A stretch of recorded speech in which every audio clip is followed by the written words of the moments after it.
Greetings, everyone. I hope all is well. Hope your Saturday, July 4th weekend is going well. Listen, do me a favor. I have on this new mic. Let me know if you hear me loud and clear. Guys, press 1 if you can hear me loud and clear. Then we'll go ahead and jump into the topic. Again, I got this new mic, trying something new, this Bluetooth wireless mic. And I want to make sure you guys can hear me before I really go in and we jump into the topic. So press 1 if you can hear me. All right, perfect. Guys, do me a favor, like, share, and subscribe. Again, like, share, and subscribe. Once again, please like, share, and subscribe.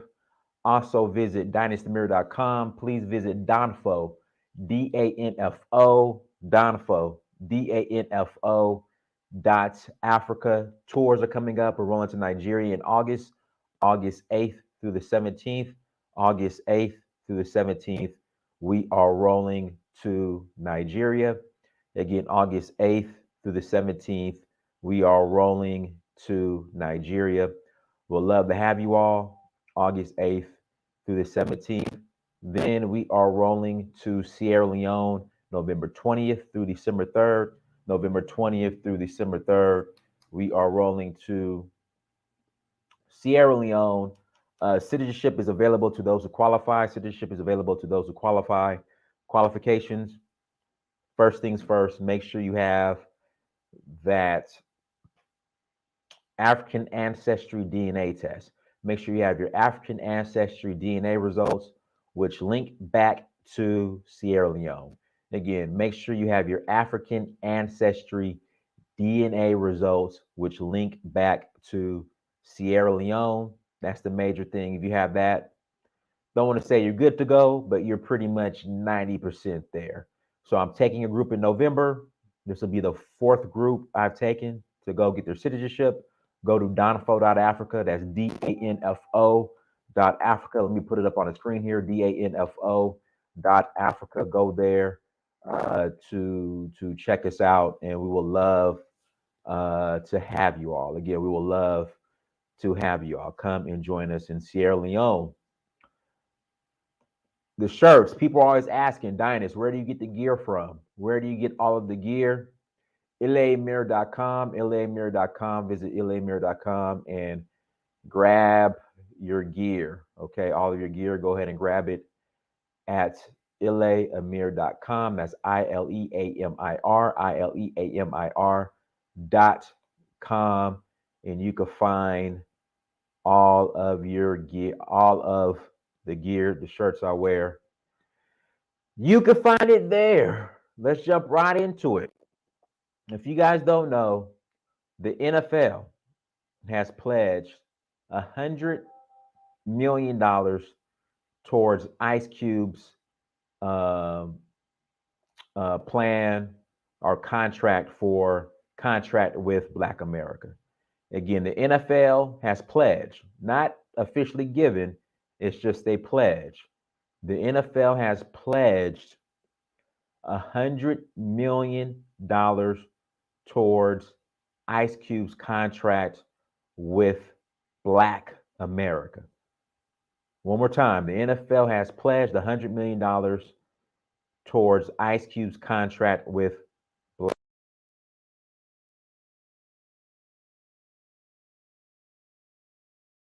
And guys, I'm gonna open up the lines here in about 30 minutes, 40 minutes. I'm gonna open up the lines. But this pledge alone, just this pledge, hasn't came through yet. The NFL hasn't wrote a check yet for $100 million. But just this pledge alone, mic keeps going in and out. Guys, is the mic going in and out? Some static too? Guys, let me know if you have issues with the mic so I can switch. Guys, let me know if I'm having issues with the mic so I can switch. Someone press 1. All right, Sean, press 1. There's issues with the mic? Okay, hold on. Let me switch. Hold on, give me a second.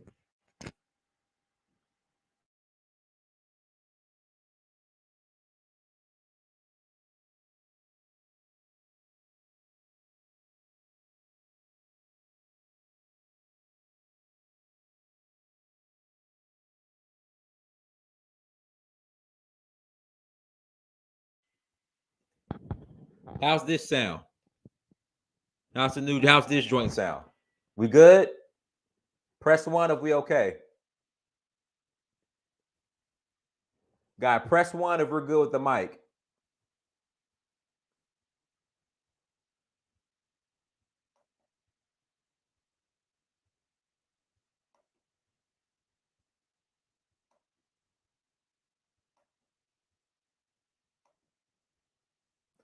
Are we good now? We good? You sure? I want to make sure I want to make sure we're good before I keep going. I switch mics. Okay, so this mic is no good, so I gotta let this go. I try to, I be trying this new technology. I try this new technology. This right here, like this is the USB connector. You plug this in, and you have this.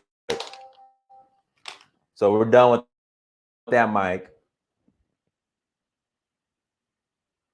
So we're done with that mic right there. We're done with that mic. But anyway, so did you guys catch the part about the NFL? And did you guys catch the part in regards to okay, the other one was good too? I don't know. I don't know. Some people say it was bad. I mean, hey, these Amazon mics be working. Listen, these Amazon mics be working.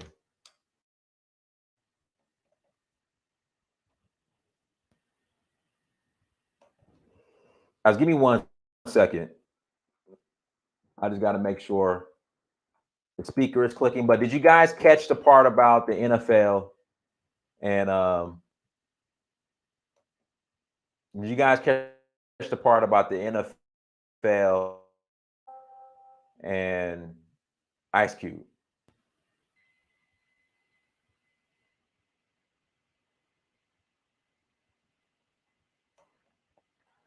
Okay, you guys did. Let me just switch this setting real quick for the sound.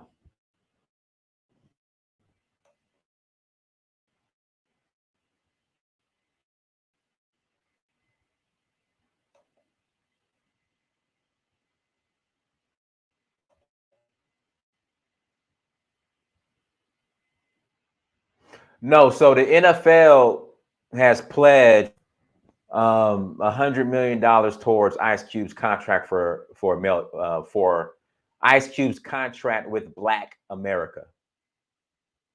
You got a third repeat? Okay, thank you, Biafran. Thank you. Yeah, FBA wireless struggling. Right. We struggle over here. FBA wireless. We struggling over here.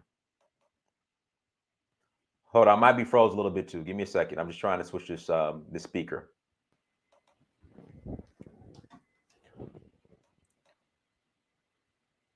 Lagging? Yeah, I'm coming.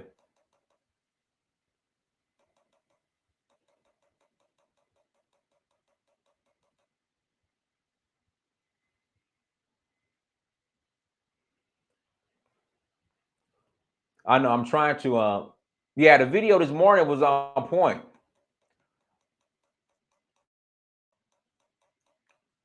But they're trying to hold me back. They're trying to hold me back now. They're trying to hold me back.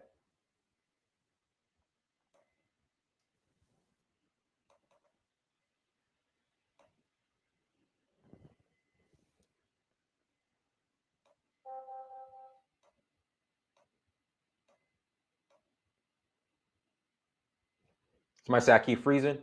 No, so what's going on? I'm trying to switch the settings for the main my speaker,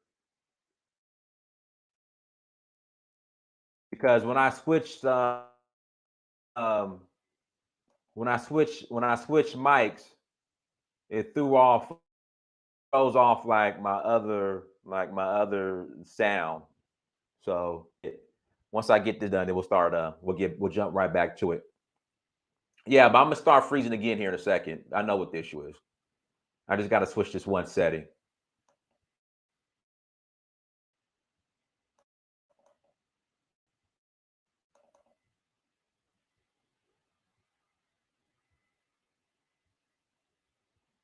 And then once I switch this one setting, we'll be so I'm gonna be freezing just a little bit.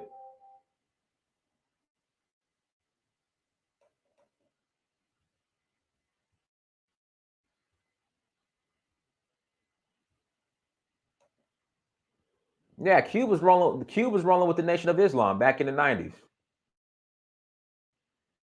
And with Khalid Muhammad. Nah, the internet's cool. It's not that. It's just like I said, the sometimes I get a lag. So while I'm streaming, when I if something is going on with the sound and I need to switch it over, for some reason, like the settings screen, it'll just freeze up on me. So it's doing that right now. Yeah, so it's doing that right now. So just give it a second and then we'll jump right into it. But I'm like this. If I were Ice Cube, I would cancel the contract because black folks were so ungrateful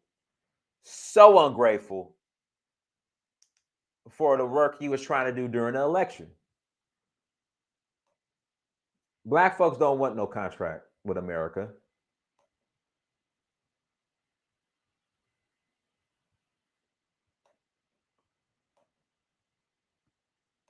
They rejected it.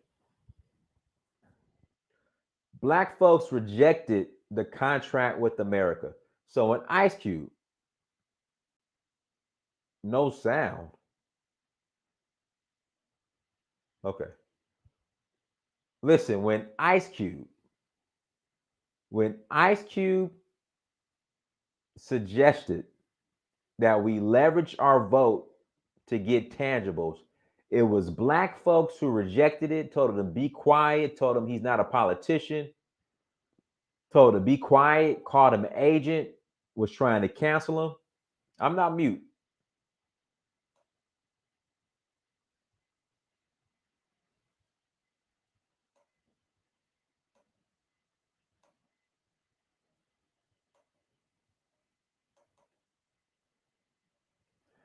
Let me try this one more time. But yeah, it was black folks who rejected, it was black folks who clearly said, we don't want a contract with black. We don't want a contract. We just want to get rid of the orange man.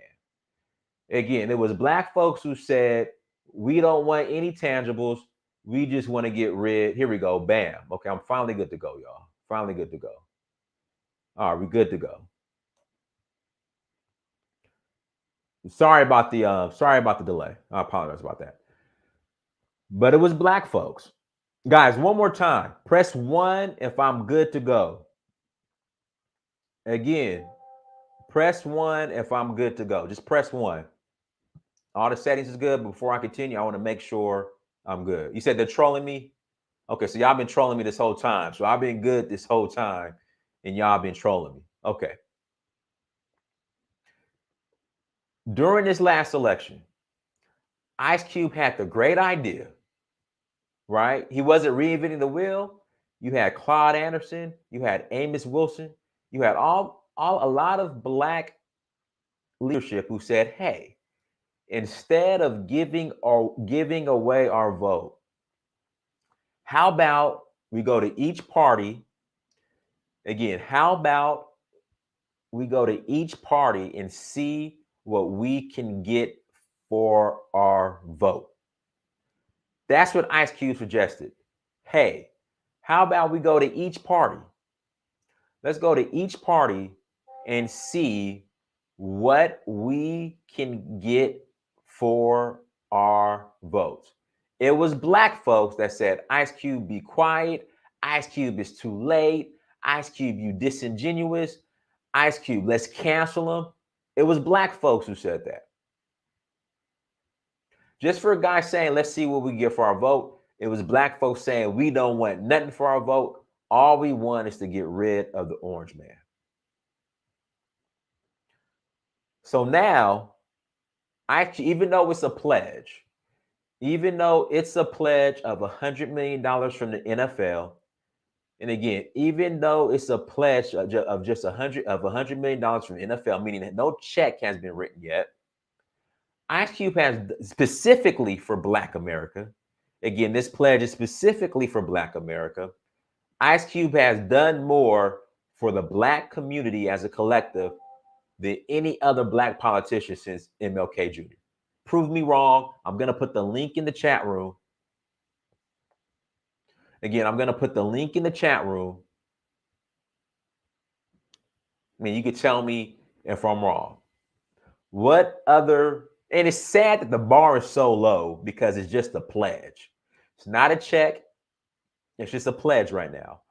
And the bar is so low that Ice Cube, just by getting a pledge for $100 million, has done more for the Black community as a collective than any other Black leader since MLK Jr. Prove me wrong. And Black folks rejected Ice Cube for this. Hold on. This is what Black folks rejected for Ice Cube.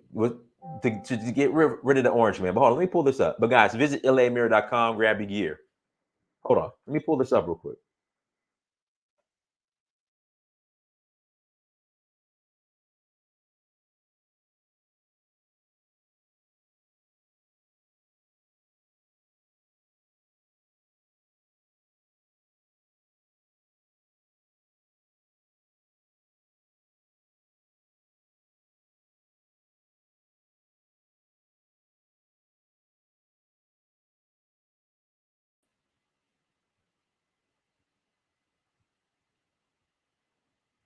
Listen, it wasn't just celebrities. Come on now. It was not just celebrities.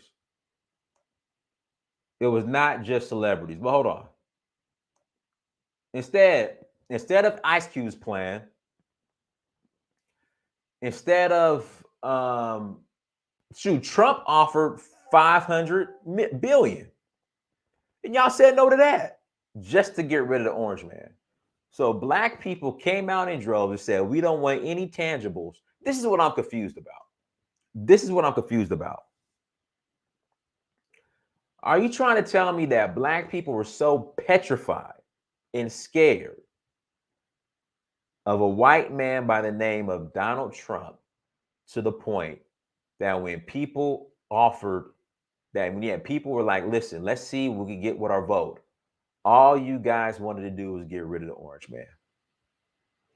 When people were saying, listen, let's see what we get for our vote. Let's leverage our vote. Let's not just give our vote away. Black folks were so petrified and scared of Donald Trump that they agreed to, instead of getting tangibles, they agreed to just, hey, let's get rid of the orange man. And listen, tell me how that's working out right now. Tell me how the Black community is better off now than we were when Trump was in office. Again, tell me how the Black, because I'm on Facebook, Black men saying, oh man, I had to do what's best for the community.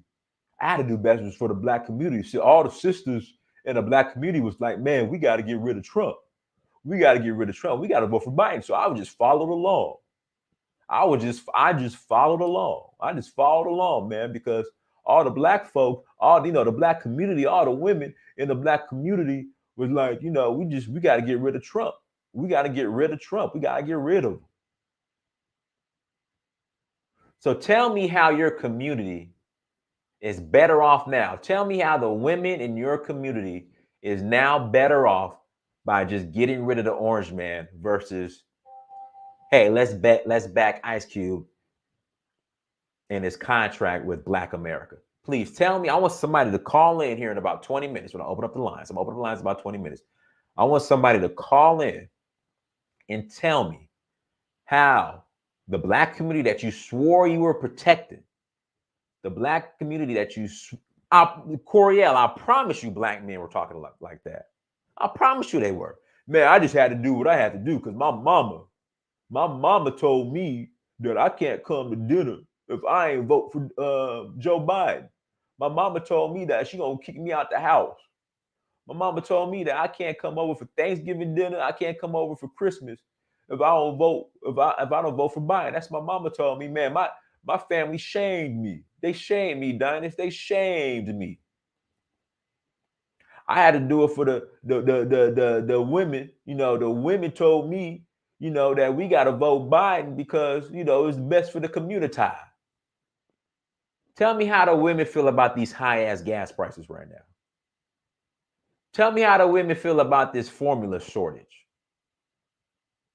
Tell the women, have the women tell me about how these Negroes are terrorizing the community. Here in Atlanta, 2 women got killed at a Subway sandwich shop because they didn't put enough mayonnaise. They put too much mayonnaise on a sandwich.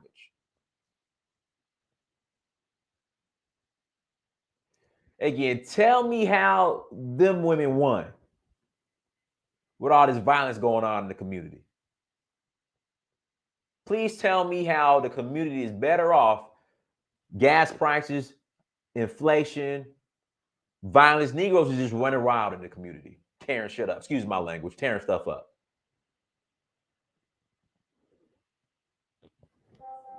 Please tell me how the community is better off. Because man, Dennis, man, my mama told me. You think I'm making this up? Grown ass men with beards, wide shoulders, bench press a Mack truck.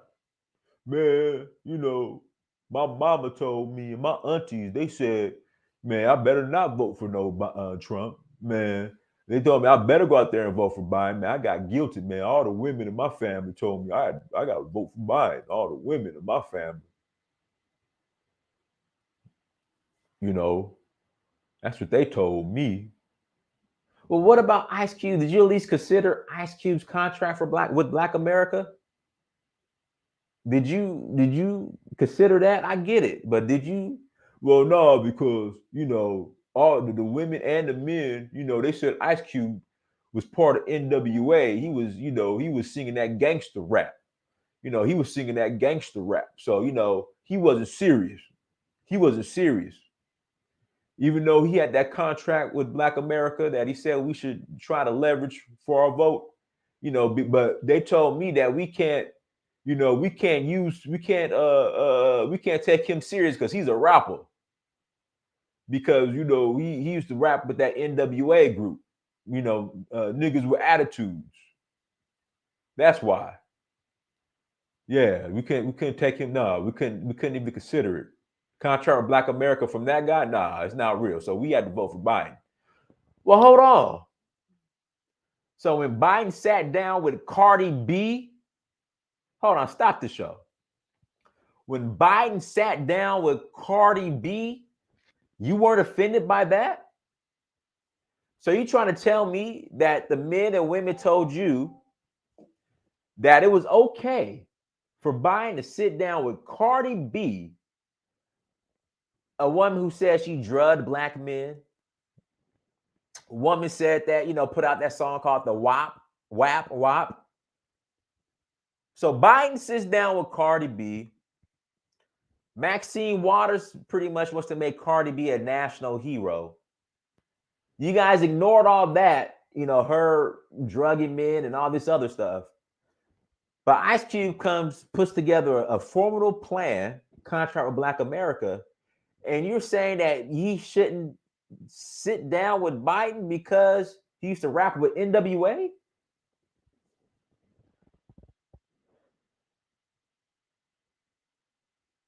Really? So Cardi B is cool, but Ice Cube isn't? Christopher, you could call. Listen, Christopher, you could call in. You're more than welcome to call in here shortly. So you want to tell me Cardi B is cool, Puff Daddy is cool, but something is wrong with Ice Cube?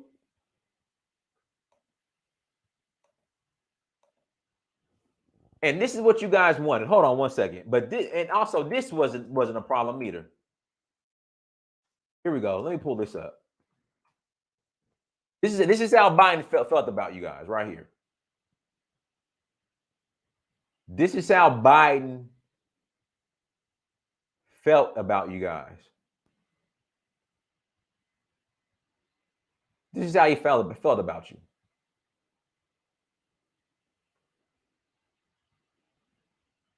Here we go. This is what you guys chose. Y'all didn't want contract. You guys didn't want contract with Black America. You guys didn't want contract with Black America. This is what you guys wanted right here. You didn't want contract with Black America. You wanted this.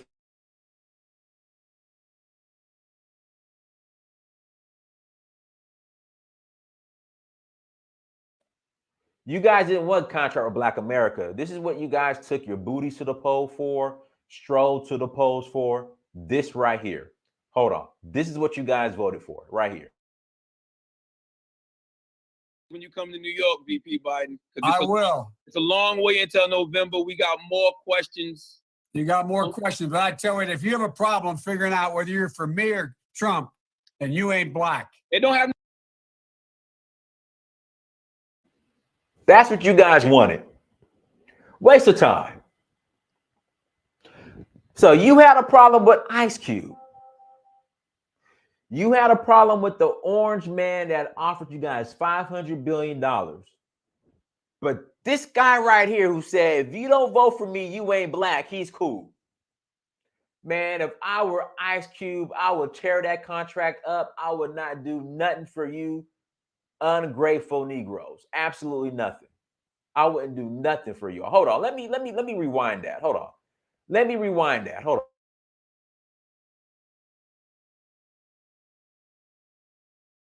Listen, you got to come see us when you come to New York, VP Biden. I will. It's a long way until November. We got more questions. You got more questions, but I tell you, if you have a problem figuring out whether you're for me or Trump, and you ain't black. It don't have nothing to do with Trump. I will. It's a long way until November. We got more questions. You got more questions, but I tell you, if you have a problem figuring out whether you're for me or Trump, and you ain't black. It don't have nothing to do with Trump. VP Biden. I will. It's a long way until November. We got more questions. You got more questions, but I tell you, if you have a problem figuring out whether you're for me or Trump, and you ain't black. It don't have nothing to do with Trump. I will. It's a long way until November. We got more questions. You got more questions, but I tell you, if you have a problem figuring out whether you're for me or Trump, and you ain't black. It don't have way until November. We got more questions. You got more questions, but I tell you, if you have a problem figuring out whether you're for me or Trump, and you ain't black. It don't have nothing to do with Trump. It has to be more questions. You got more questions, but I tell you, if you have a problem figuring out whether you're for me or Trump, and you ain't black. It don't have nothing to do with Trump.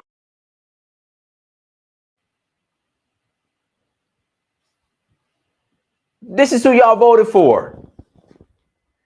You guys shamed Ice Cube. You guys shamed. Listen, Crypto Black, he leaned into it. Hold on. I gotta play it one more time. Crypto Black, listen.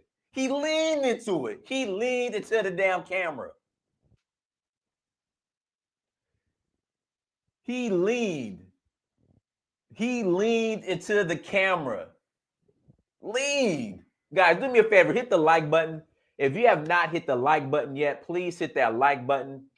Again, if you have not hit the like button,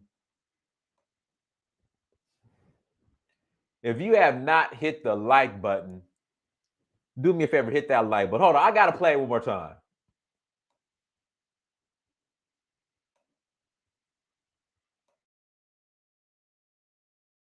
November, we got more questions. You got more questions, but I tell you, if you have a problem figuring out whether you're for me or Trump, and you ain't black. It don't have. He leaned into it. Had his cue cards. Hey, listen, had his cue cards in his hand. Look at him.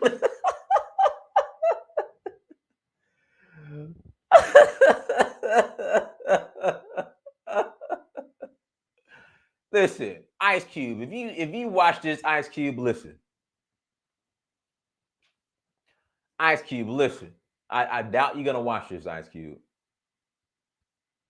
I doubt you're gonna watch this. But Ice Cube, don't do nothing for these ungrateful Negroes.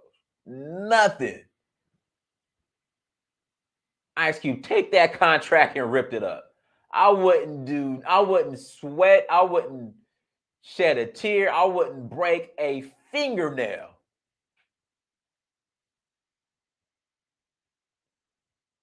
I wouldn't break a fingernail for these Negroes. He leaned into it. You don't vote for me, you ain't black. Look at him.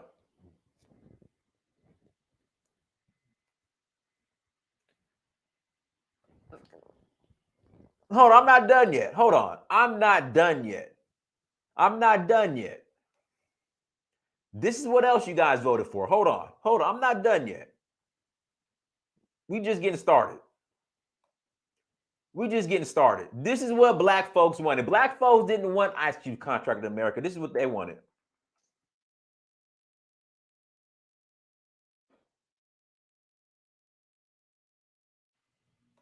Hold on.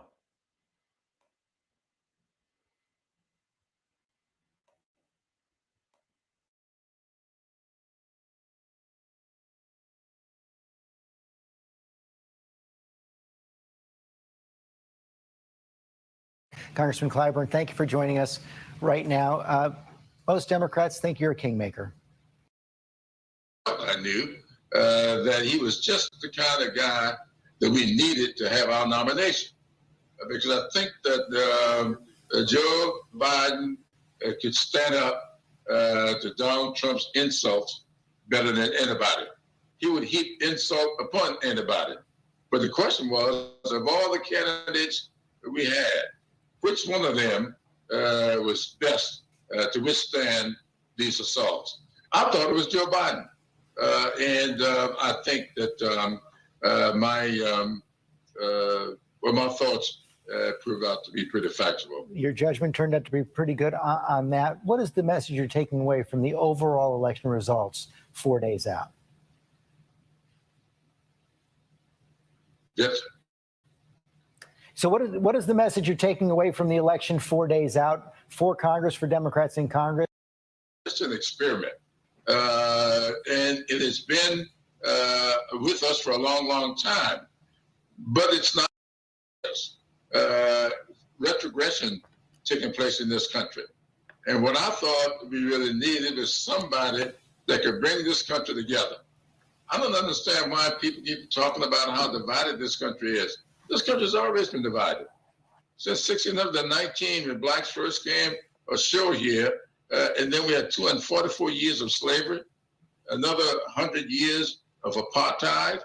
It was not until the 1954 Supreme Court really, with the things we needed to do, racial divide in this country, a long time.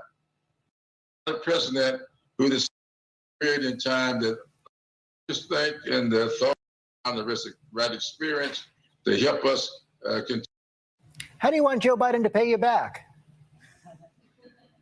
I'm sorry? How do you want Joe Biden to pay you back?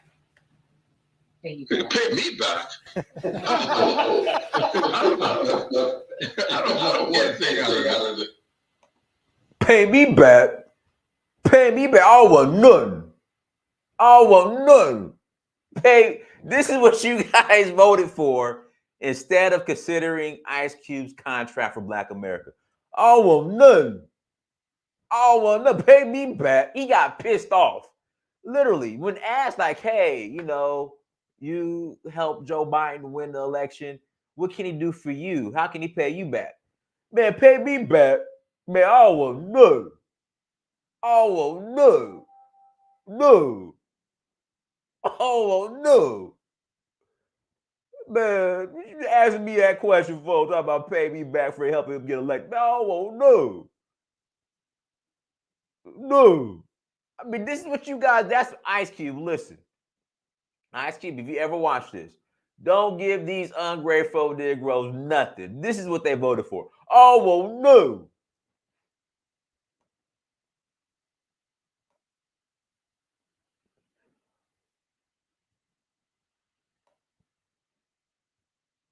How do you want Joe Biden to pay you back? I'm sorry? How do you want Joe Biden to pay you back? Pay me back. I don't know. Experience to help us continue this pursuit of a perfect union. How do you want Joe Biden to pay you back? I'm sorry? How do you want Joe Biden to pay you back? Pay me back? No. I don't want anything out of this. All I want is a country that my Hold on, I got another one. We ain't done yet. Hold on. Ice Cube, listen. Ice Cube, listen. Do not waste your energy on these ungrateful Negroes, Ice Cube. This is what they chose. When you introduced Contract with Black America, they chose this. The guy that said, oh, well, no. I don't want no. They chose him, and they chose, if you don't vote for me, you ain't black. Ice Cube, don't give these Negroes, don't do nothing for these Negroes. Don't break a fingernail. Hold on, we ain't done yet. Hold on, we ain't done yet. Hold on.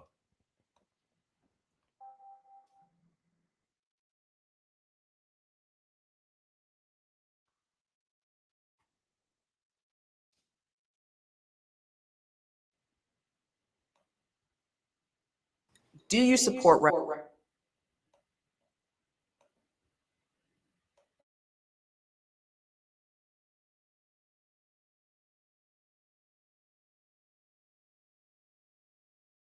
Do you support reparations for Black people? Well, listen, again, we had over 200 years of slavery. We had Jim Crow for almost a century. We had legalized discrimination and segregation, and now we have segregation and discrimination that is not legal but still exists and is a barrier to progress. We have disparities around housing. We have disparities around education. We have disparities around income. And we have to recognize that everybody did not start out on an equal footing in this country. And in particular, Black people have not. And so we have got to recognize that and do something about that and give folks a lift up. That's why, for example, I'm proposing the LFT Act. Give people who are making $100,000 or less as a family a tax credit, which will benefit and uplift 60% of Black families who are in poverty. So by default, it affects Black families, but there's not a particular policy for African Americans that you would explore. But no, if you look at the reality of who will benefit. Listen to what she was asked. Is there a specific policy for African Americans that you will explore? Kamala Harris said no. She said no, but listen, we're about to get to the funny part. We're about to get to the funny part. Hold on. We're about to get to the funny part.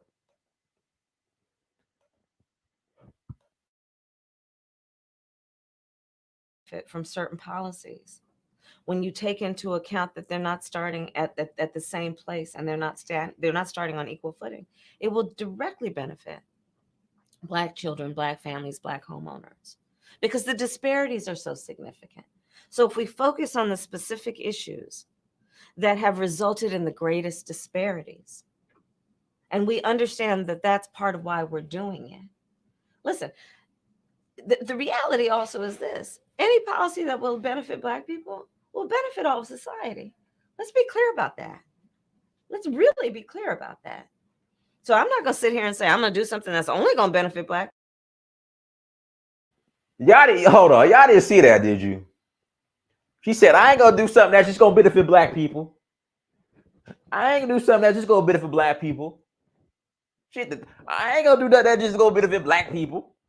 Boy, she got pissed. I ain't going to do that that just benefit Black people. Hold on. Black people. See, this is what y'all voted for. This is who y'all voted for instead of just, hey, listen to the Ice Cube. That's what I'm saying. Ice Cube, cancel that contract. Rip that stuff. Rip it, shred it. Shred that contract. Hold on. Let me play this again. Let me play this again. Black people. I ain't gonna do that. That just benefit them Black people. She rolled her neck, rolled her eyes, snapped her neck. I ain't doing nothing specifically for Black folks. Hold on. Let me play it again. Hold on.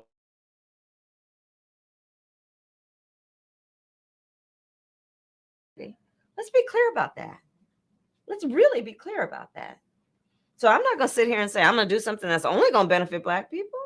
No, because whatever benefits that Black family will benefit that community and society as a whole and the country.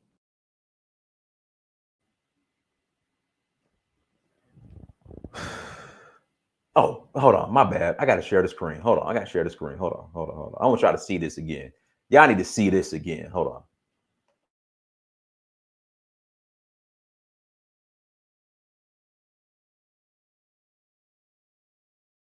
No, because whatever benefits that Black family will benefit that community and listen, the reality also is this. Any policy that will benefit Black people will benefit all of society.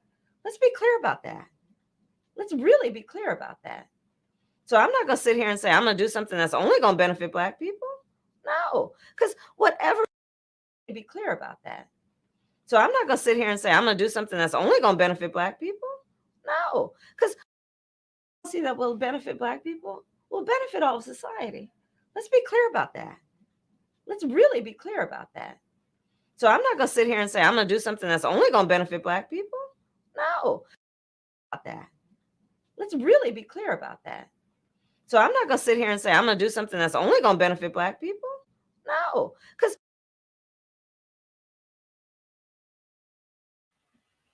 Listen. Once again, Ice Cube, rip that contract up. Ice Cube, rip that contract up. Rip it up. Rip it up. Don't give these ungrateful Black folks nothing. Because they shamed you, Ice Cube. Hold on. Ice Cube, I know you ain't gonna watch this. Ice Cube. I know you're not. Ice Cube, they shamed you for voting for her, voted for Clyburn, and voted for, if you don't vote for me, you ain't Black.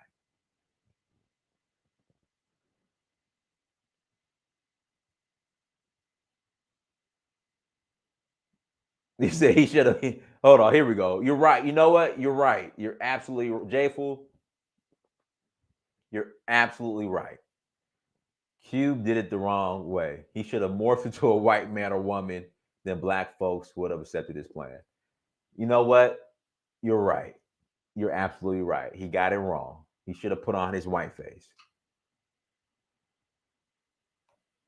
He should have put on his white face. Cube, like I said, rip up that contract for Black America. Take it, wipe your butt with it, pause, and flush it down the toilet. Again, don't you waste time or energy trying to please these ungrateful Negroes. Let them suffer. Let them suffer. Let them suffer. Don't give them nothing. Nothing, Cube. Don't give them nothing at all.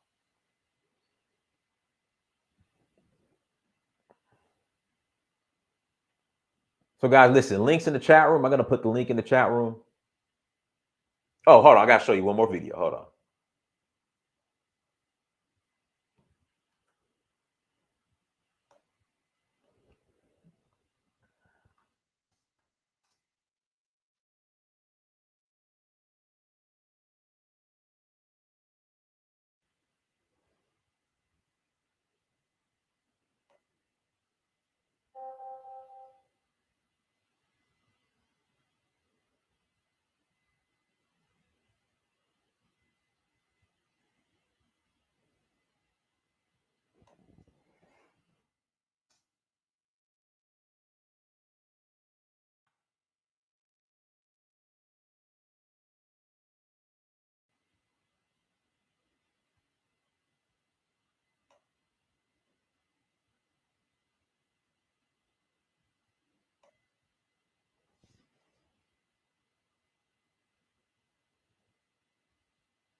Hold on, guys. Give me a second.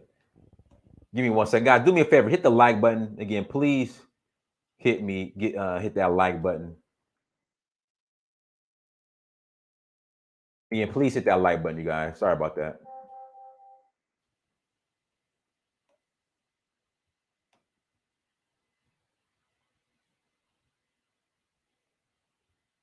But yeah, I mean, guys, I think I proved my point. I mean, no, hold on. Let me. No. I want to show you guys this. Hold on 1 second.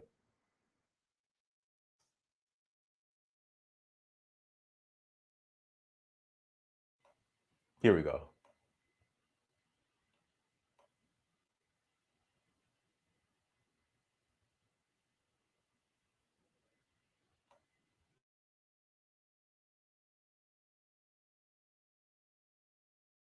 Now, joining us now is a legendary rapper and film producer who is making headlines not only for his music, but his involvement with policy and politics. Please, everybody, welcome Ice Cube. Hello, sir. Hey, what's up? How y'all doing? Hey, you. Yo, what's up? What's up, happening? Lisa Ray? How you doing? I'm great. I'm great. Thank you. Good. How's everybody doing? Blessed. Good. And we're also very appreciative of you taking the time to come talk to us here. I know everyone's trying to get a piece of you and talk to you and have you on their platform. So we definitely appreciate that. So thank you. I want to ask you just out the gate how you're doing. You know, how have you been coping with the pandemic, the civil unrest? Black people have always been through trying times, but it's a little extra right now on top of our regular stress. Getting different. We got another layer on top. You know, we got 10 on 20. Of why you met with both sides and when you got involved, which was not just recently. And so when I said, what contract was he talking about? This contract of Black America, like, what is that? Where did it come from? I did not know. So when I think of things that I don't know, I automatically assume that a whole lot of people out there don't know. So I would want you to educate me as well. So what did make you go to the administration and speak with them? Well, what happened was, it was a lot of yelling, a lot of people upset, a lot of reforms being put on the table during George Floyd. But I was looking around for a document that really was speaking on what's the needs in the community and what do we need across the board, not just from government, but from the private sector too. Because there's a lot of companies that are involved in our pain. And they got to pay up too. They owe us reparations as well in some shape or form. So it was nothing. I was looking around. I'm like, damn, where is the document? Where is the ask? What are we asking for as a people across the board that deals with not only police brutality, but all our needs? So I started working on it myself with some smart people I know. We end up getting, economists involved, people like Derek Hamilton. We started to go and just find the smartest minds to help try to put a document together so we can actually have something to say, damn, all this is things we need. This is so anybody Black could look at our document and say, yeah, support this, support, some of the things that we have. Now, I'm not a politician, and I shouldn't be the one to have to put this thing together. We've had politicians in place for a long time, and they haven't come up with something like this. So I was surprised, but that didn't stop me. And we put that together July 1st, and we revamped it about let me get the timeline here. We revamped it July 19th.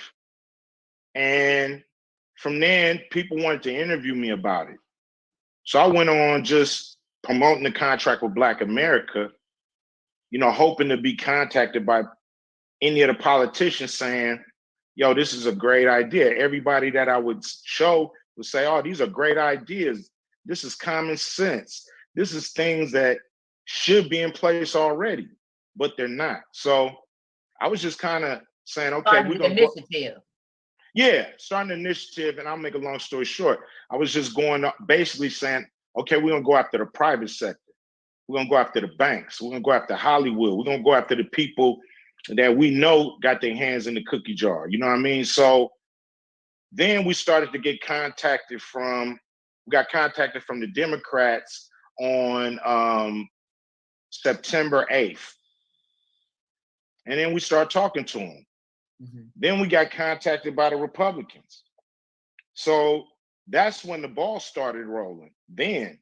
So it's not just like I just jumped into anything. I mean, I just did the contract and then people started to contact me, not the other way around. I was hoping the Democrats would be all over me.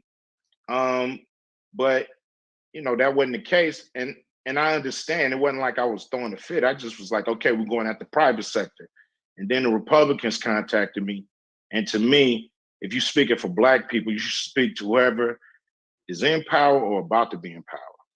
And I think you had a statistic, you said something about there has been 7,000 Black people elected, and you felt like in offices for us, and you felt like they ain't made a change.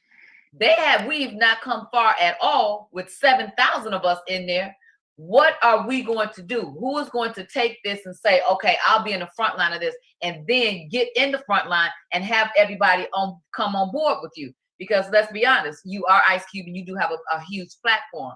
So I would say that for me to know that you've been using your platform to be able to have an initiative like that, I think it's worth you doing the interviews that you're doing and letting everybody know and hear your voice on why. I just want to jump in and say, I just don't think it's that fair to the 7,000 Black elected officials that have been in office. Right, to say that they've done nothing. Right? Yeah, because I think that is, I think that's a slippery slope to walk down, because as we saw with Barack, a lot of progress has been made. It's not as simple as you get elected and bam, you can make all these changes one man. Right. I never said that. Guys, listen to the excuses. Listen to the excuses. Listen, 7,000 Black politicians have been elected. They haven't done anything. And listen to the excuses. I already played the video from Mosaic Williams. Listen to the excuses that we make for these politicians. Every year, folks like this will tell you to go out there, take your booty to the polls, march to the polls, vote or die. For 7,000 Black politicians, they did absolutely nothing. And look, we are excusing this behavior.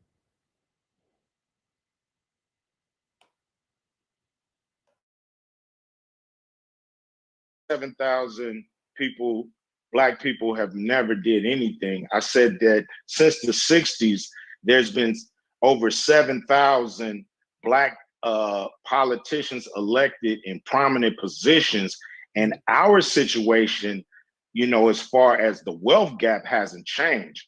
We flatlined from the 60s to now. We have not gained or closed the wealth gap. So that's the major problem. I understand we got a lot of people, you know, working hard for progress, that just the facts are it hasn't happened in the traditional way. So that's why I want to break the mold. So I just want to say, first of all, you know, there's this whole cancel culture that we have. First of all, ain't nobody canceling no damn Ice Cube. Let me just say that first out the gate. This is NWA. Thank you. He was the first to say fuck the police. So go sit down. Nobody's canceling Ice Cube, and if you are canceling them, that's fucking stupid. Second of all, I do think that it is very good that you are taking an initiative to, and I like how you say bipartisan, because that means both parties. This is for both parties. We want both parties to jump onto this. This is not just, oh, this person, that person. We want everybody to grab a hold on to what African-American people need singularly. And I remember we talked about this on Cocktails. Remember, Lisa Ray, when you asked the question before, you were like, well, who's going to do something? Who's going to lead singularly for African-Americans? Now, I do know that there have been tons of initiatives. CBC has initiatives all the time, Congressional Black Caucus, the Nation of Islam, hey, right here, National Agenda. They've had an entire agenda that happened right after the Million Man March. It was presented to all of our Black leaders who had an agenda specifically for Black people rejected it. Black people rejected it.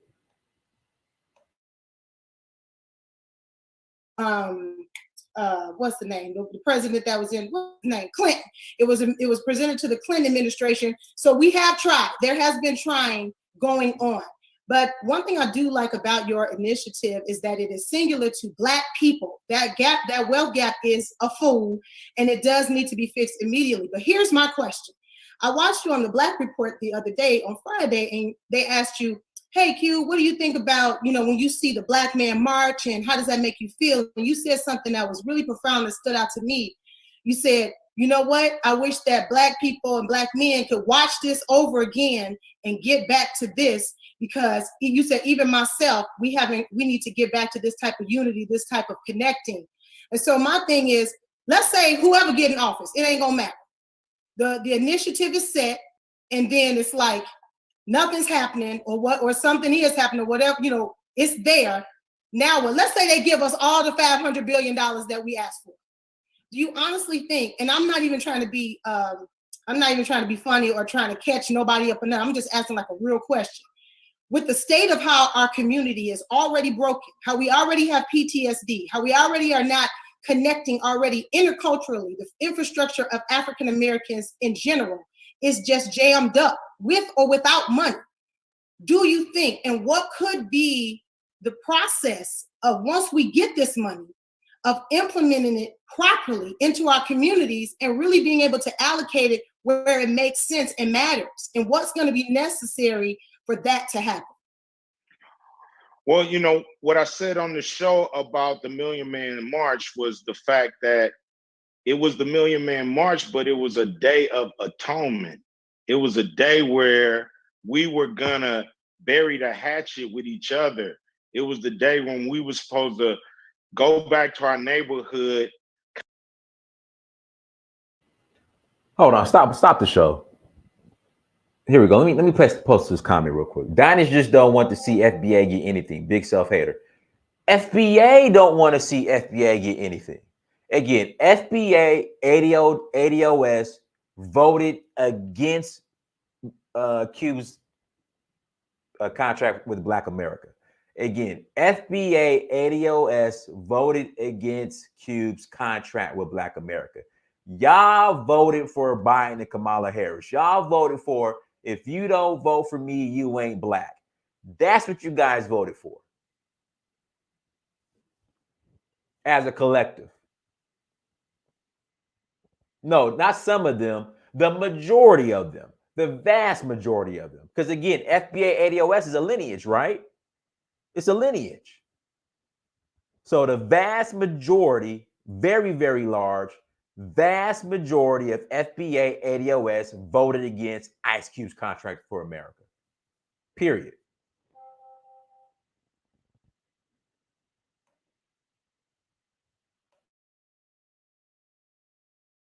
Kind of as new people and try to, make things better. Right. And, it just didn't happen the way, we all envisioned it. But that don't mean we can't start. We do need financial help in our communities, but we also gotta make a commitment to ourselves to clean up ourselves. It do start with the person in the mirror. You can't deal with the white man out here until you deal with the white man in there. You see what I mean? So you have to clean up. We have to clean up ourselves. We've been poisoned by this society. We've been poisoned by trying to live like the people who've had us oppressed, and what they are attracted to, we're attracted to. We got to come out of that. We got to be our own people with our own flavor, our own style, our own morals, and we got to flip it. I'm not Mr. Holy. I'm guilty of it too. So it's something we all have to start doing to clean ourselves up. But I think the key is to try to get the money in the hands of people who are doing things, who are trying to be on the right side, the progressive people, the people who are business owners, people who want to own homes, people who want to beautify their homes so it isn't just gentrified. So it's things where we can get money into responsible people's hands, and hopefully they'll hire the community to teach the community. They'll use the community to hopefully clean the community up. You know, I also think the government has a job too. You know, why you use the armies just to come in and put guns on us and make sure we're not protesting? Why you don't use the armies to come fix fences and roofs and paint walls and do things to? I can tell you why. Because Negroes are going to destroy it. The minute they come in and clean all that stuff up, Negroes will come in and destroy it and tear it down. That's why. That's why. So the United States Army comes in, comes to the neighborhood, cleans it up, redoes the basketball courts, paints the fences. Y'all gonna tear it right back up. Then if the U.S. Army comes into certain communities in the black community, certain black communities, and tries to fix it up, y'all gonna want to kick them out. Pookie and Ray Ray gonna want to kick them out because Pookie and Ray Ray gonna want to trap. They don't interfere with Pookie and Ray Ray's business. They enterprise.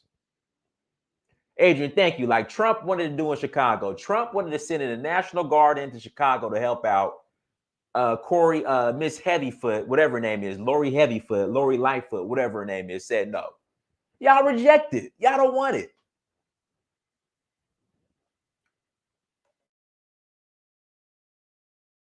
Beautify the neighborhood. You know, it's like they got to rethink how government works for the people, and they're not going to do it using the same old ways. You're going to have to push them. You're going to have to find pressure points, and you're going to have to use leverage when it's time. You know, I just got to everybody make a quick statement, though, Q.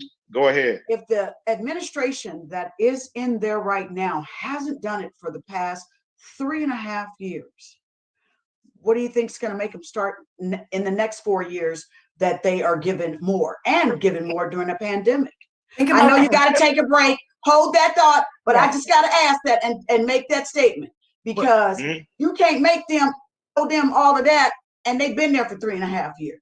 So I ain't trying to make them do nothing. So we need them to do something if we're going to trust them to do it. Hold on, guys. We got to take a quick break. Okay. I definitely want to talk about that. I definitely want to talk about QB. Hit on some very, very good points about the military, but this current administration is using the military to enforce their own agenda, and we want to talk about that. So let's take a quick break. A lot of gems are being dropped here. We'll be back with more Cocktails with the Queens when we return after this break.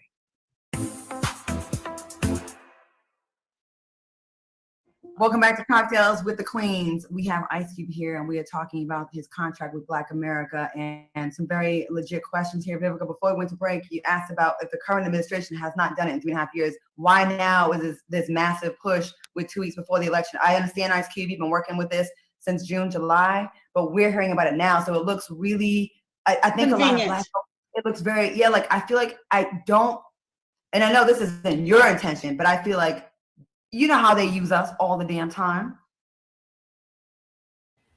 Y'all want to be used. You guys want victimhood and excuses. The Black community as collective wants victimhood and excuses. Talking about this is convenient. Before Ice Cube, there was Claude Anderson. And guys, I need that link where you said Claude Anderson endorsed Joe Biden. I remember seeing that, but I couldn't find it. John Henry Clark, Amos Wilson, Malcolm X. Y'all didn't want it.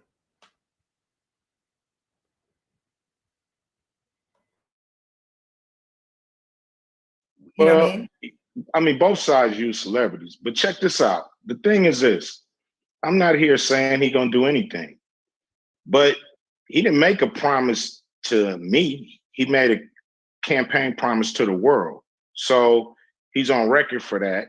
Now, we wanted Joe Biden on record. He has a plan, but I don't know if his plan really pinpoints Black people. So we want a plan that pinpoints Black people. We don't know if any of them gonna do it. But when you have a person on record as a campaign promise, you have more to go at him with, because he's told the world this is what he's gonna do. And if he doesn't deliver, he looks bad to everybody. Now, why hasn't dude done it in 3 years? I don't know. Nobody's been pressing him. Everybody's been like, he's the boogeyman, run. and nobody's been pressing them on behalf of black people because we've been just waiting for Democrats to get back in.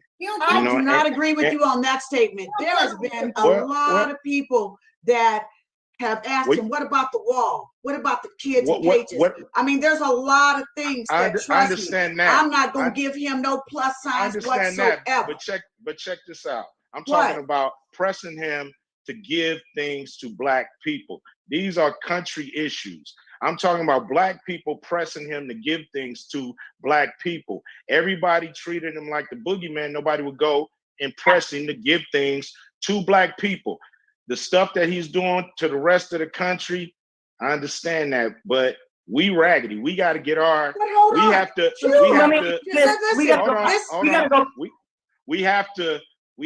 press any president that ends up winning. We have to press, or it's not going to work. We can't just press one side. He says when we do press them that the other people are fine people.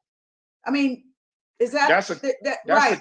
I mean, and he won't denounce the people that hurt us and suppress us, and then the policeman had his neck on somebody's neck for 9 minutes. He never support them.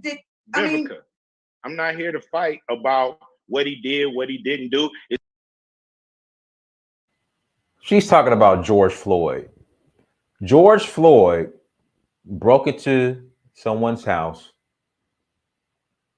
took a pregnant woman hostage, put a gun to her pregnant stomach.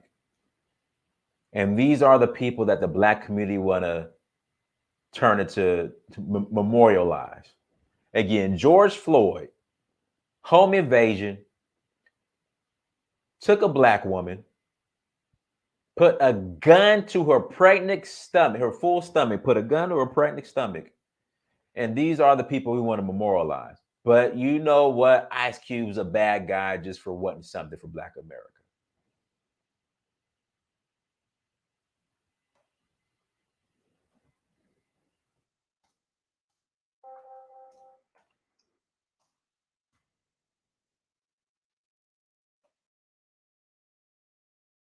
Is he a good white man? Is he a bad white man? To me, they pretty much all the same. So now, I don't agree with that. With that said, I don't agree with that. I don't agree with. Can I? I don't agree. I used to be. Look. I know we've had all kind of presidents, and our situation hasn't changed. So that's why I said they're pretty much all the same when it comes to a president and dealing with our situation.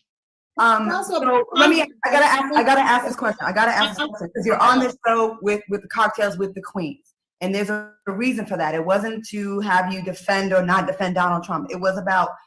I care about what's in this contract with Black America for women, and it's not. We're not mentioned at all in the contract with Black America. And you are mentioned. I mean. Oh my God. Oh, now they turn into a woman thing. Oh my God. Contract for Black America. Well, we ain't mentioned. We ain't mentioned us.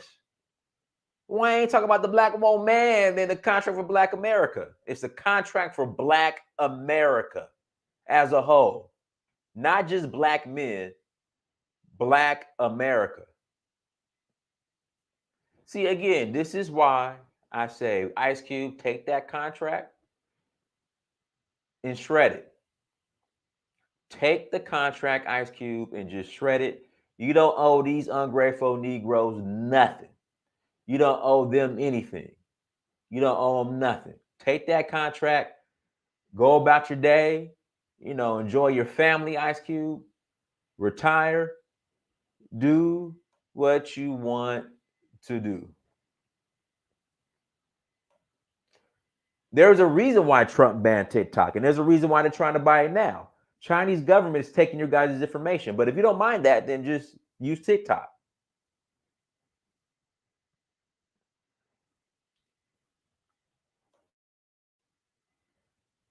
So, contract for Black America. Here come these sisters trying to make it about them.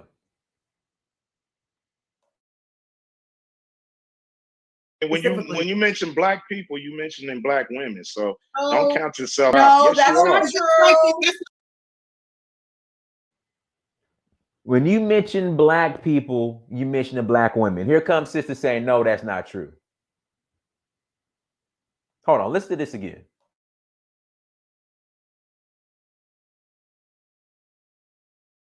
To me, they pretty much all the same. So now, I don't agree with that. With that said, I don't agree with that. I don't agree with. Can I? I don't agree. I used to be. Look. I know we've had all kind of presidents, and our situation hasn't changed. So that's why I said they're pretty much all the same when it comes to a president and dealing with our situation. So let me. I gotta ask this question. Because you're on this show with the cocktails with the queens, and there's a reason for that. It wasn't to have you defend or not defend Donald Trump. It was about. I care about what's in this contract with Black America for women, and it's not. We're not mentioned at all in the contract with Black America. And you are mentioned. I mean, when you mention Black people, you mentioning Black women. So don't count yourself out. No, that's not true. That's like administration say that when they Black people is not Black women. Black true. women are not incled in Black people.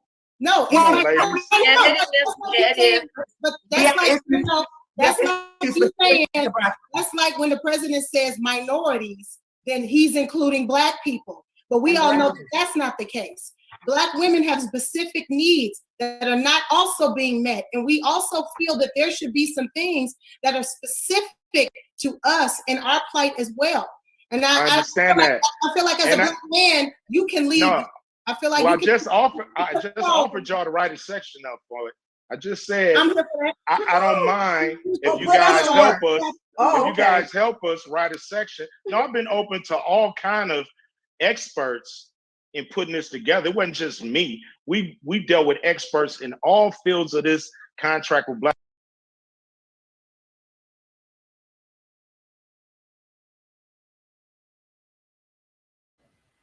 I can't take anymore.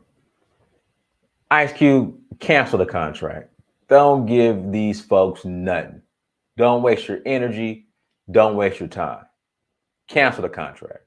Throw it away. Don't give them nothing, Ice Cube. Don't give them nothing. Don't give them nothing, Ice Cube. I can't even take it. Guys, I'm gonna put the link in the chat room. Link is in the chat room. Click on the link. If you want to call in, you can add to the conversation. Again, link is in the chat room. Click on the link. Link is in the chat room. But yeah, Ice Cube, don't give them nothing. Don't give them nothing at all. At all. Throw that contract away. Throw it away. Take it, tear it up, throw it away.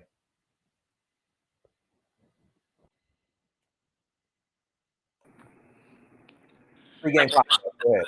What's up, man? How you doing? Good, brother. First thing I want to talk about the Clyburn video. That was Clyburn, right? When he asks, "Hey, what do you want in return?" None. None. None. None. Don't want nothing. No. I ain't asked for nothing in return. Man, it's like you threw shit on him. It's like you threw shit on him, man. It's like when Black people are when it's something for return for Black people, they mess it all up. They mess it all up, man. And with Vivica Fox, why do Black women have to associate themselves with some type of drinking, some type of sex, cocktails with the queen? They act like men. They act like men. And when you say, I want something from Black people, you say, hey, I want something for Black women. What they got to do with anything? How do you make Black people? You need Black women to make Black people. What's wrong with these women? What the hell wrong with them? Like, I thought it was the same damn thing. Praise him. Bro, that's what I'm saying. I'm telling Ice Cube to take the contract, throw it away. Like, don't deal with these Negroes. Do not go out of your way for these ungrateful Negroes. That's why, see, with Vivica Fox, and I'm not shitting on women that don't have kids. I think it would be better if the everyday Black woman, like the everyday mother, the everyday woman that's working, that's seeing how the community is impacted, need to They be don't listen. That hold on. I'm gonna show you something. Let me hold on. Let me show you something. That don't mean nothing. That they don't care. They don't care. Like it doesn't matter. I'm to the point now. I'm to the point now. A lot of these sisters hate their sons for this kind of stuff they support. Don't say that. That's not true. All black. Well, I said a lot, not all. I said a lot, not all. Not I all. got 3 sons. My boys will tell you I love them to death. You know, But you're you think dealing with differently, Shirley. left. I know, but I also have other women who think like me too. Look, you're dealing with leftist, feminist women who are in front of that camera with 5,000 tons of makeup on, who don't to everyday people like me and you and all the people on this panel. We all trying to pay our bills. We're trying to be associated. But you have an administration where they have taken the word black. Everybody's black. If Kamala want to be Black Harris, whose family is from India, whose father is from Jamaica, and nobody wants to talk about the descendants of slaves, you need to clarify what is black. Because now everybody calls them black. The Afro-Latinos are black. The immigrants are black. Nobody thinks about the everyday Negro who's been here for over 400 years black. You're not black. We have to make it inclusive. So when you get these crazy women who sit back and they live a whole different lifestyle, they don't relate to the people in the community. They just don't.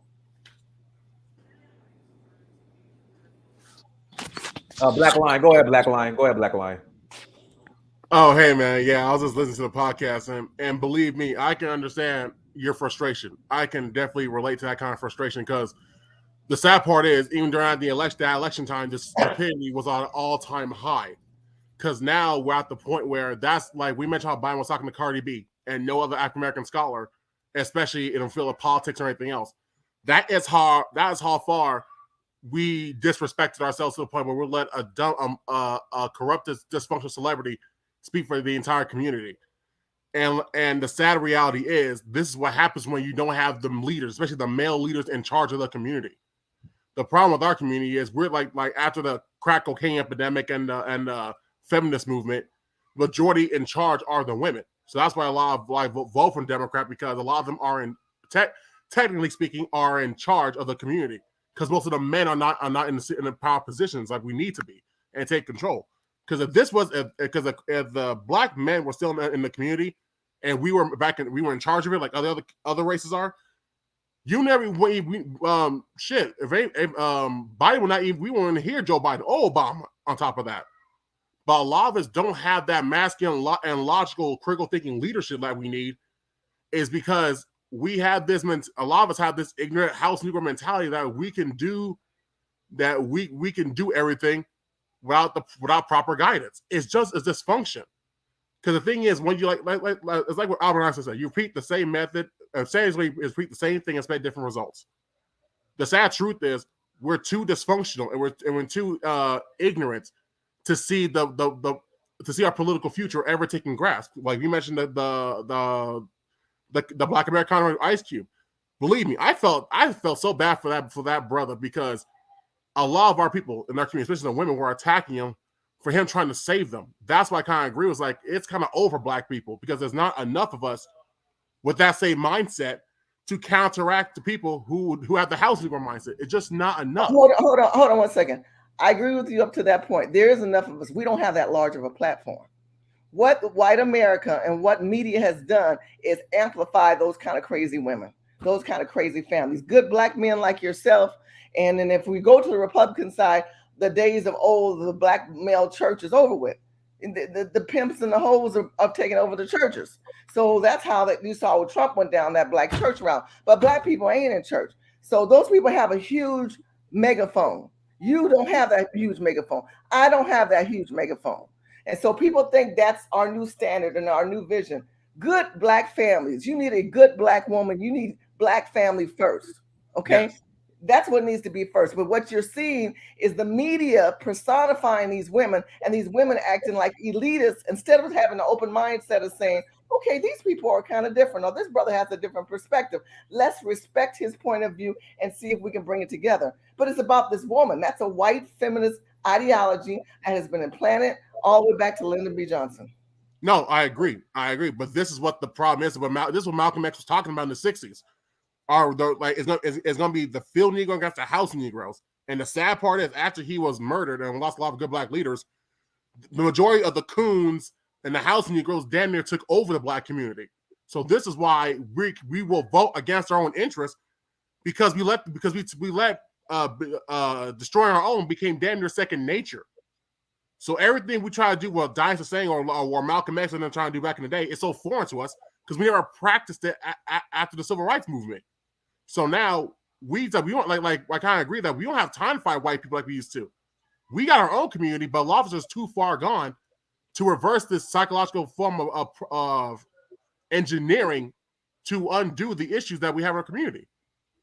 And it's just the reality. A lot of us don't want to accept. The real problem is within ourselves first. Like Ice Cube said, I'm glad he said it. Real issues in ourselves.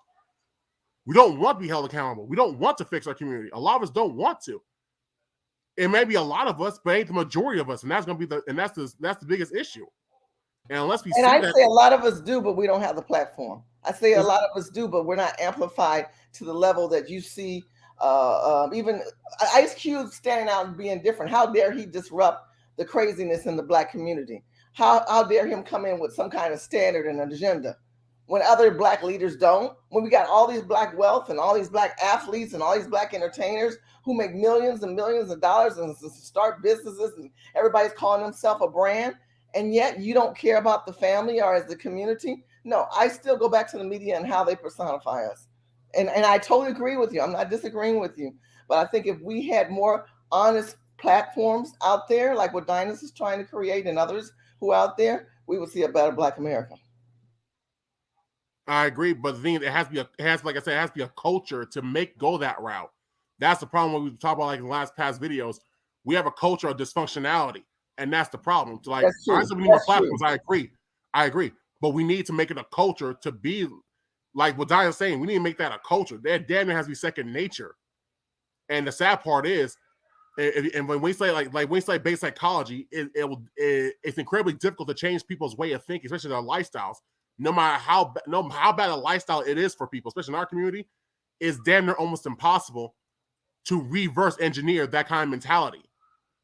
So the thing is, like people say, you can take the person out the hood, but it's to take the hood without themselves is damn near almost entirely useless. Hey, let's brother D1 Beats, go ahead. Unmute yourself. Hey, can you hear me? Yeah, we hear you. Go ahead. Hey, what's up? Thank you for having me on, Dynas. When it comes to the contract of Black America, I always felt that it was a great idea of what Brother Q was trying to do, because I know he was influenced and he was actually working with Dr. Anderson on the ideas. But I think there was other couple of people he worked with. I'm not sure if you remember. I think you said Professor Darity, right? So Professor Darity. But I think the problem is that, as a lot of the panelists already mentioned already, there's no really direction outside of like the contract of Black America for us as a people to really go down the pathways of how to develop and be able to achieve the means that we need as a people. So with the contract of Black America, it was kind of really disappointing on how he was kind of attacked for it, because a lot of the ideas is really basic common sense stuff. But that's kind of my little 2 cents. Yeah, we want dysfunction. So anything that's common sense goes against, is opposite of dysfunction. Lumumba speaks. Go ahead, bro. Absolutely, I appreciate you having me back. So y'all heard a couple of things on here that I think are kind of profound. So I just kind of want to beg you back on that. Brother Lumumba, you're going in and out. Like it's the sound is like in and out. Okay, I'm gonna log out, come back in. Okay. Or you got like maybe earpiece because it's like yeah. I would have to log out, come back in. Okay, cool. Okay, we'll let you back in. Hold on one second. Can I say something real quick? Yeah, go ahead. Yeah, because the thing is, what Dr. Anderson, which was pretty interesting to me about what his ideas, especially if you read Powernomics, a lot of the ideas, if people would actually follow it, such as like from a Black agenda perspective, from switching your votes from Democrats or Republicans to independent. If you read I think it was chapter 5 or chapter 6 of his plan. It was really genius type of idea to look at, and the way that he structured it is that even cost-wise, in terms of not having to raise money to run candidates and stuff like that, just switching your vote from independent and building that block from, let's say, particularly in the South. That was kind of his idea that he laid out in the Powernomics. You could go from Georgia, South Carolina, Alabama, and all these type of things, and you could build like an actual political voting bloc across the South, where us as a majority is. So that's why it's kind of even more disappointing where he helped Cube with the contract of Black America, and at the same time, he's being ignored, and all of et cetera, et cetera. So yeah. Ma, go ahead. Unmute yourself. Good day. I wanted to tell Sister Shirley that we can't create and enforce our platform at this point because we have no choice.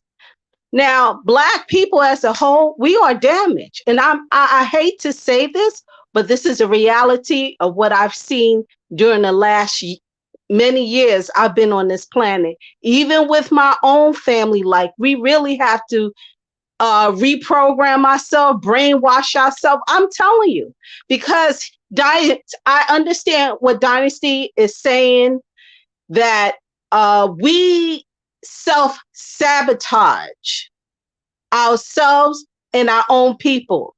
For instance, let's get with this VAC.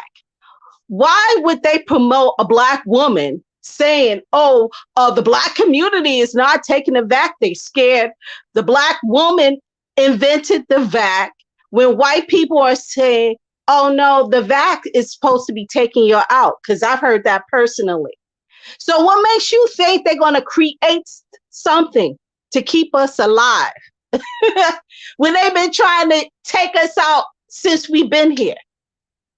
And look how many people done took the VAC thinking and knowing. They will argue you down. Oh no, it's going to help us. We're going to stay alive. But guess what? People are dropping dead every day. So what I'm saying, I said that to say we have been programmed like there's a spell on us. And we, the ones who have some common sense left and some God left, has to take a stand like right now, or else we're in trouble. And we really are. Yeah.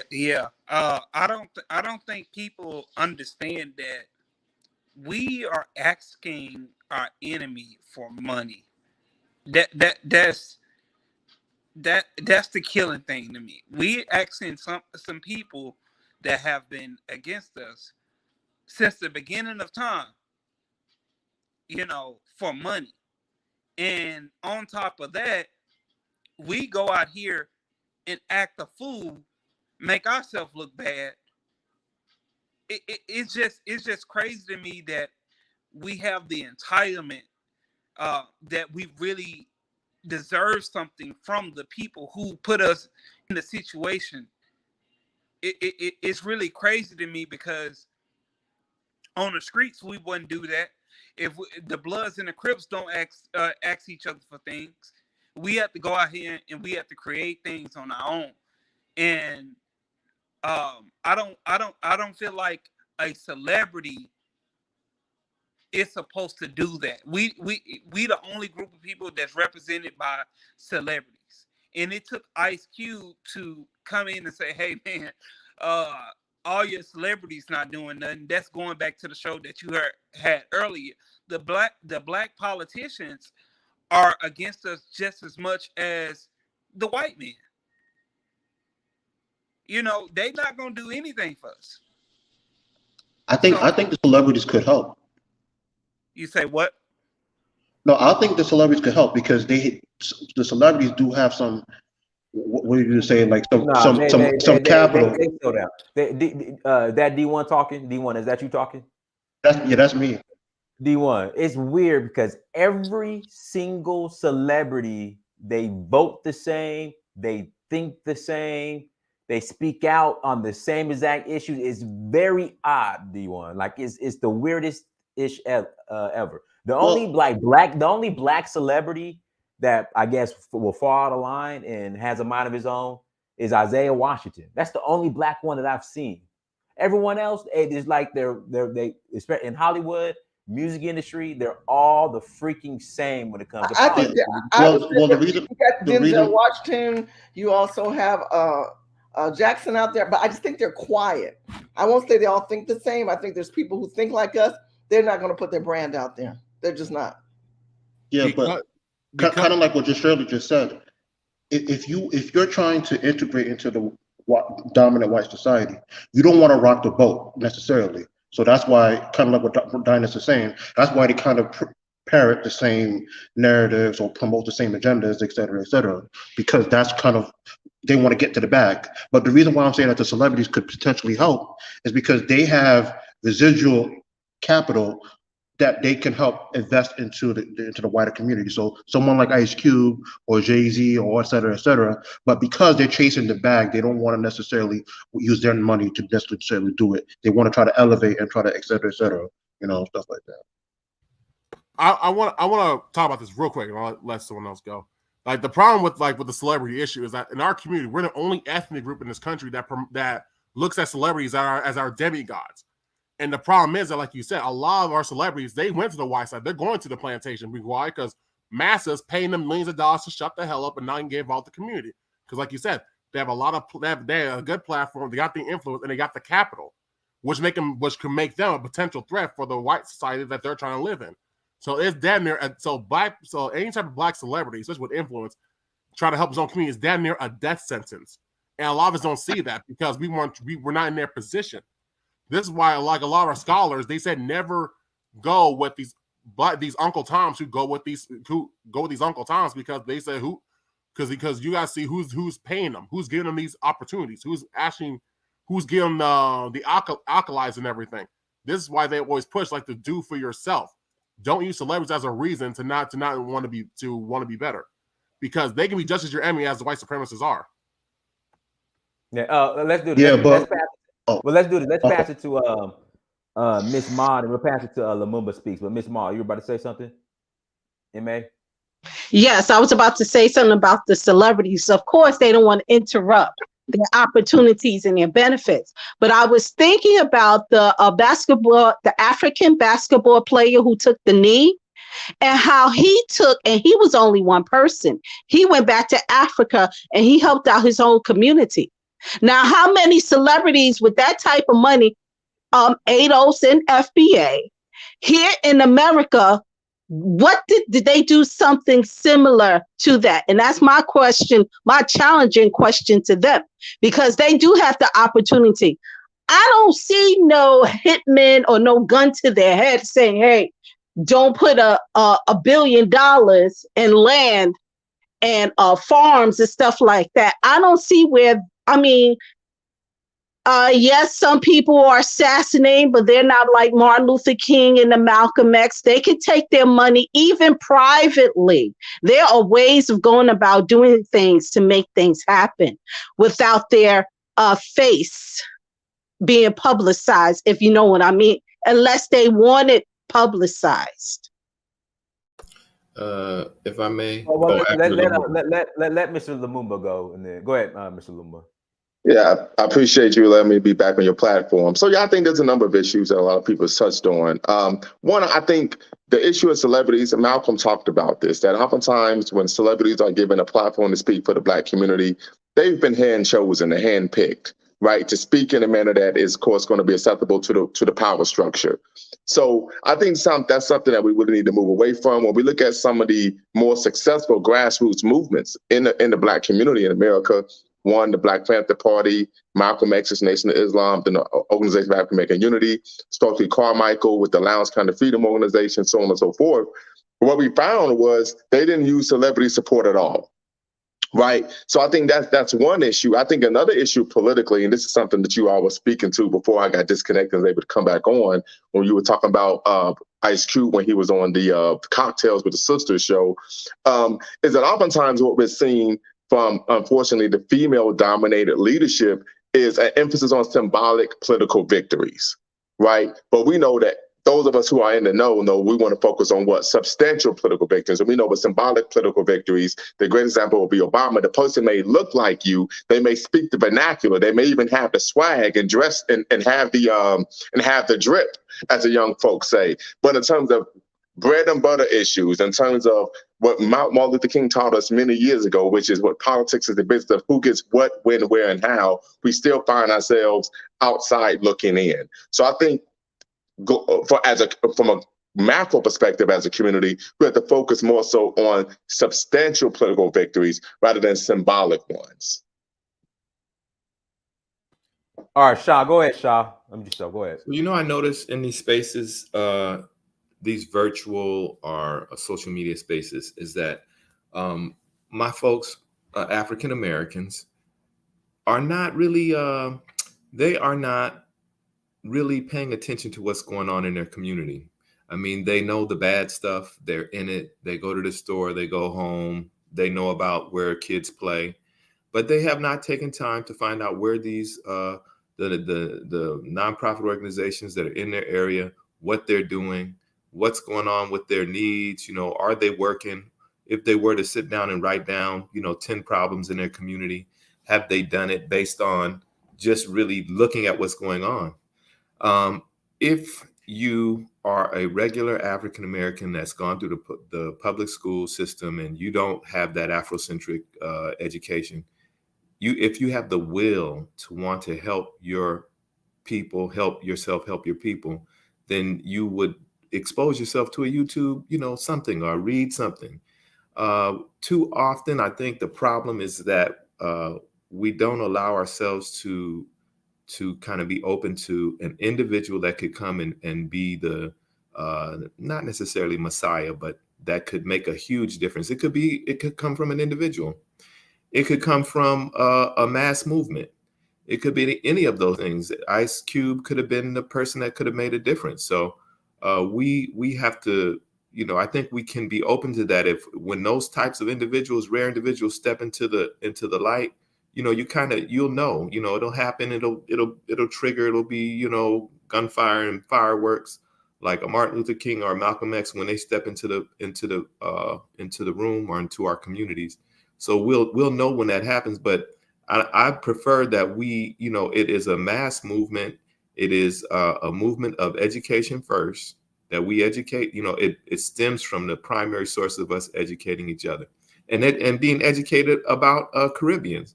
There is no FBA. There is no ADOS. It doesn't exist. Why it doesn't exist? Because it already existed. The whole thing of who we are as African American, that's already been said. What that is? It's Africans, Europeans, and indigenous Americans. That's who we are, and we've been that since the 80s.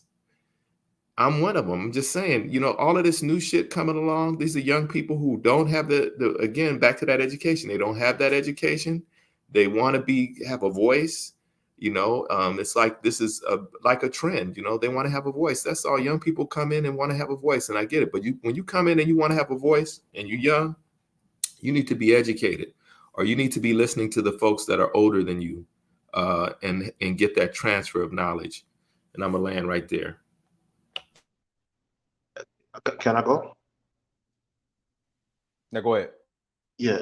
Well, to respond to what Shah was saying earlier, like for like nonprofits or people who have solutions that want to create a pathway of direction, one of the biggest problems I've seen, even one like for me, like trying to start an organization, is that the lack of capital is the biggest hurdle, or the lack of community support, but mostly the capital. Is really the big issue. So whether it's like locally where I am in New York, whether it's the NAACP, or let's say like the local UNIA, nonprofits or organizations, the capital is the biggest issue to really get that type of thing going. So I've seen that with my own, struggles to like who has ideas and stuff like that that's solutions, but you don't really have access to capital. So that's why I was saying earlier about the celebrity thing, that they have access to capital to help finance things, et cetera, but I'll end it right there. To me, celebrities in the 60s or 70s are not the celebrities of today. Because I don't see no Muhammad Ali. I mean, I don't see the singers like we had back in those years. So the celebrities now is a totally different ball game. But as far as the organizations, you said write things down. We've done that 100 times before. NAACP has sold out. Okay, I know that for a fact because I've been around them. The elite bougies, not that they're elite bougies, but they have no regard to the suffering of Black people. I'm gonna tell you that Or personally. they aspire to be bougie or et cetera, et cetera. Whatever they aspire to do, but they do have it in their hand to help, and they're turning their back. Okay.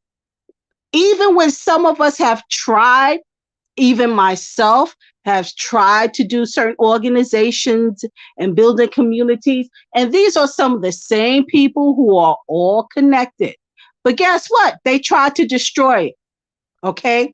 So being that said, is where do we go from here? Because they are not God, number one. And number two, we do need some type of help because, like I said, it's time to stop being selfish. That means like the celebrities sitting back with the women chatting, they got millions, and across town, there's poverty like you would never believe. So they could talk shit, excuse my French. Right? They got theirs. They used to say, oh, we got ours, you got yours to get. But one hand still washes the other. And if it wasn't for me, he or she wouldn't have this. So like I said before, and I was talking to Sister Shirley, we got to enforce our own thing right now and step outside of all of this matrix to make a change. Well, And I would agree. I just want to say something. And I agree with you, Mom. The problem is, I'm going to go back to, he's gone, the first gentleman that got on there. He said that we don't need their money. We should get our own money. They are infused, let me say this again, they are infused and leveraged with money from the federal government. Immigrants, illegal immigrants, migrants, when they come here, EB-5 visas, they're giving money to help their businesses. There's Koreans through the hair industry. Those people come here knowing nothing. The Indian people from India have taken over the little small hotels, mom and pop. I've said this before, the Latinos control the construction industry throughout the country. They have federal and state contracts, and they only hire their own. They only speak in their own language, and they force you to say you have to submit and commune with these people. These people have been given money and leverage, and we're not identifying that. Three things bring point to, and three more things, and I'm going to be quiet. There's a thing called the New Deal for Black America. That was before Ice-T. I worked with President Trump. I was a delegate and a surrogate for President Trump. And I also worked heavily in the Black community. I'm a native and born and raised in California. That New Deal for Black America was supposed to talk about jobs, opportunity, and things to help the Black family. The problem I have right now is Black, because it's not clarified who and what is Black. And this other gentleman said something earlier about, we're all the same, we should, the Caribbean, we're not. I can trace my ancestors back to 1854, all the way almost to 1619. My father, my grandfather, and my mother's father and my father's father served in World War I. So there's a lot of us who can trace our bloodline back to the foundational people. And that is not new. That's just identifying who we are. These celebrity women, if you look at Claudia Jordan, her mother's Italian. So she was raised with an Italian mother. She has no children. Vivica Fox has no children. And now they speak for women, because they're self-indulgent. Just like Ma said, we need real women. We need real men to lead. But these are women that don't want a man or want to have children. They just want to be around and be the pretty girl, If we I had a question. People, I want to speak on this question. If we're not all the same, real quick, and then I'll let you go, if I may, through the host. When I say we are the same people, I mean we are the same people. Meaning that when Africans were taken from Africa, those same Africans went to the Trinidad and to Louisiana, to Haiti, those are the same people. When did we stop being connected to those people? After 200 years? Now, 200 years, when do we stop our lineage where? We're the same people. And not only that, my mother's from Louisiana. There were Haitians that came into Louisiana in the mid 1800s. I trace on my dad's side, it's not connected to that. It goes back to the 1830s with Nat Turner on my dad's side. So I got, and then listen to this. Nat Turner married this young girl named Cherry Turner. It was Adeline Turner and Cherry Turner were escaping Virginia, where their daddy the husband and father got killed. And this Moroccan, I don't know what he looked like, came from Louisiana. He got into a card game with this white boy, ended up killing the white boy for cheating, and he fled. And he supposedly took on the white boy's name, Bowser. So he fled to Georgia and met Adeline and Cherry Turner. He's from Morocco, and his name was Randall Bowser. And he had kids with either Cherry or Adeline Turner.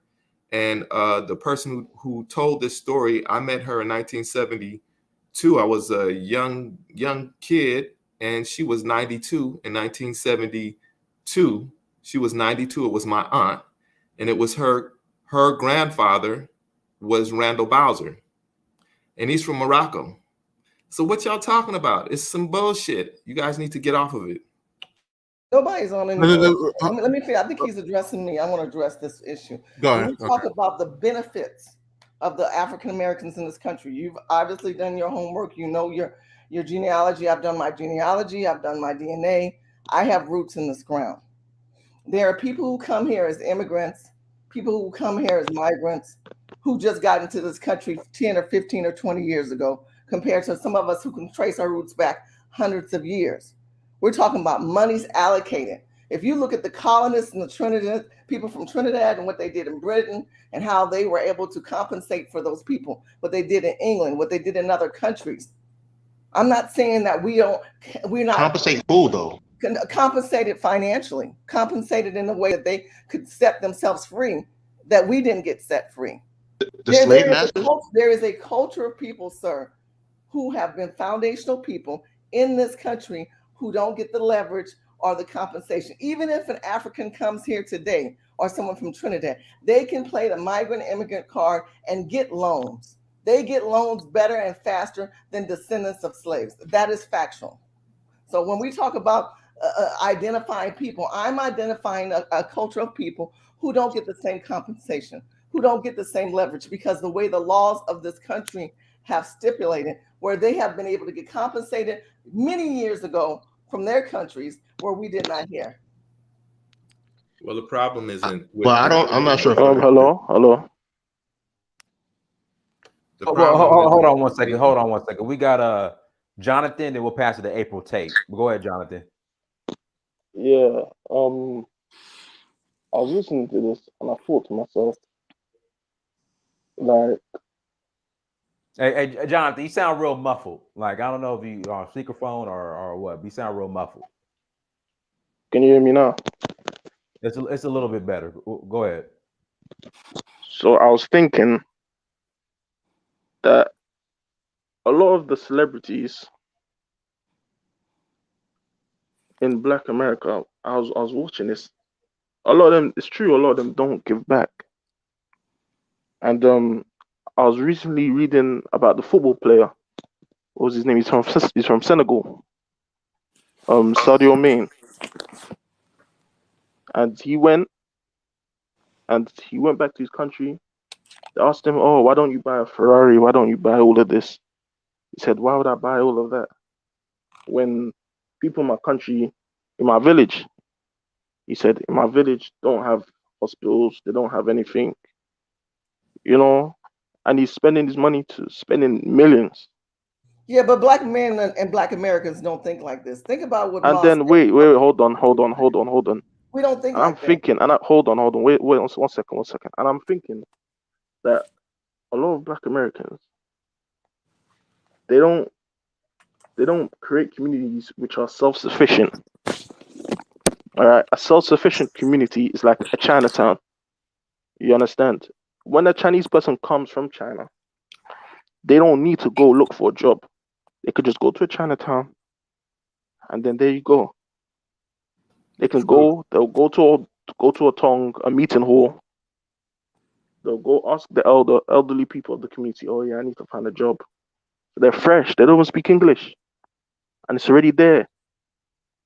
You understand? Like, let's just say if a Black American comes from jail, that should already be there for them. They don't need to go begging, looking, applying for warehouse jobs. There should be jobs already there for them, already prepared. That's a self-sufficient community. There's land. There's also land. All you guys talking about, oh, we can't. There's no farmland.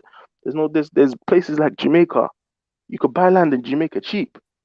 Yeah, You can grow John, types of fruit. and you gotta understand the average Black America, they're not looking outside of the borders of America. Literally, the Caribbean is right there. There's poor people there. You can grow land. You could go there, buy some land. You guys have what? A lot of money, right? Well, allegedly. John, let me I pass. have a question. Let me pass it to April Tate first. April Tate, go ahead. I just wanted to make a point to what Shirley said. I think that was Shirley. Yeah. About immigrants coming here and getting other resources that foundational Black Americans have not. I think there's some truth in that. But I also wanted to point out that Black Americans ask for integration above all. And I think that we got exactly what we asked for, but it just didn't work out too well. So now that we're integrated, I agree. Go ahead. That's what I say that we put most of our energy. Integration without capital. I'm sorry? Integration without capital. Well, I don't know if we put as much fight into the capital, but I know that we were really gun-ho about being accepted and into these spaces where we weren't wanted. And That's I think true. that was a huge mistake. That's correct. Do you know what's funny? Let brother Miss Tate, you done or? I was just going to say the Chinese community, like the brother was saying, they're not here fighting to get into spaces where they're not welcome. They're here, they build their own infrastructure, they stay kind of to themselves in their communities. We have fought to love everybody and to be into spaces where we're not wanted. And that's something we have to own as a collective. Okay. Lumumba, go ahead. Yeah, so I just, if I could. Can I go after Lumumba? Yeah, that's fine. I'm sorry? Go ahead, Lumumba. Go ahead, Lumumba. Go ahead. Okay, so one, the brother talked about Chinatown, and I understand your premise, but I think it's important that we know a little history. And that historically in America, and we could say this throughout the world, but we're going to talk about just in America with the Black community. Whenever there have been real or imagined periods of Black progress, it's been followed by periods of racial retrenchment. So I'm going to give some examples. After Reconstruction, when Black people were able to create their own communities, they were destroyed due to the first nadir, right? After the Civil Rights Movement, when we had so-called integrated and had progress, it was followed by a period of law and order.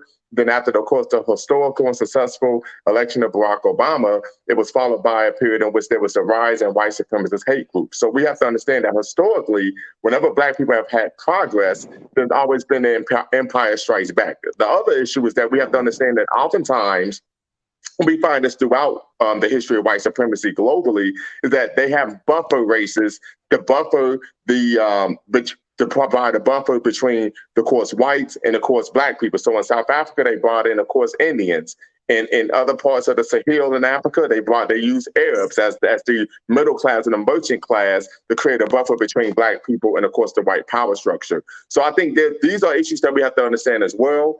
I would agree, however, that during the period of the push for integration, and we know that it was laudable that we were allowed public accommodations, that we were able to not go to the segregated schools where we had dilapidated buildings and school books, but there was not a push for economic integration, right? And the only integration that I would ever be interested in is economic integration. And yes, we do know that African Americans, it is true, we have the highest income of any African people throughout the world. But in America, we still only own less than 1/2 of 1% of the wealth in this country. Good points. Very good points. Hey, Don, I could go? Right. Yeah, go ahead. Absolutely.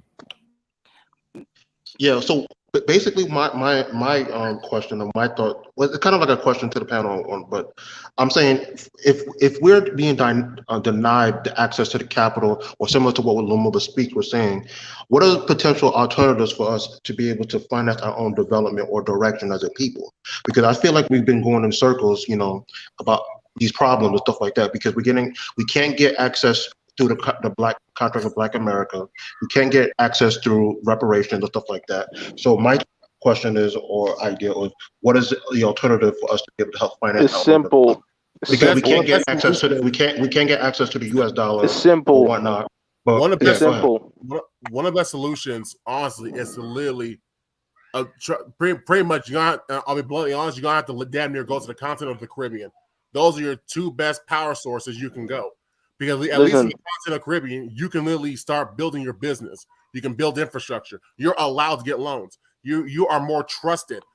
Everything that's like a combat over here, you can damn near get three times easier on the continent or in the Caribbean, because at least you're providing. So like, if you have a decent point of education, you have some experience, and you're willing to put in the work, you want to help the people get opportunities, infrastructure, jobs, you have a better chance, and especially for your job even lasting long term, if you leave the country, leave this country in a way, because if you do somehow attain to some form of business or institution, historically does prove it's not going to last long, especially if it's really successful. It's really going to be a target for it to be shut down, attacked, or systematically attacked by even by your own.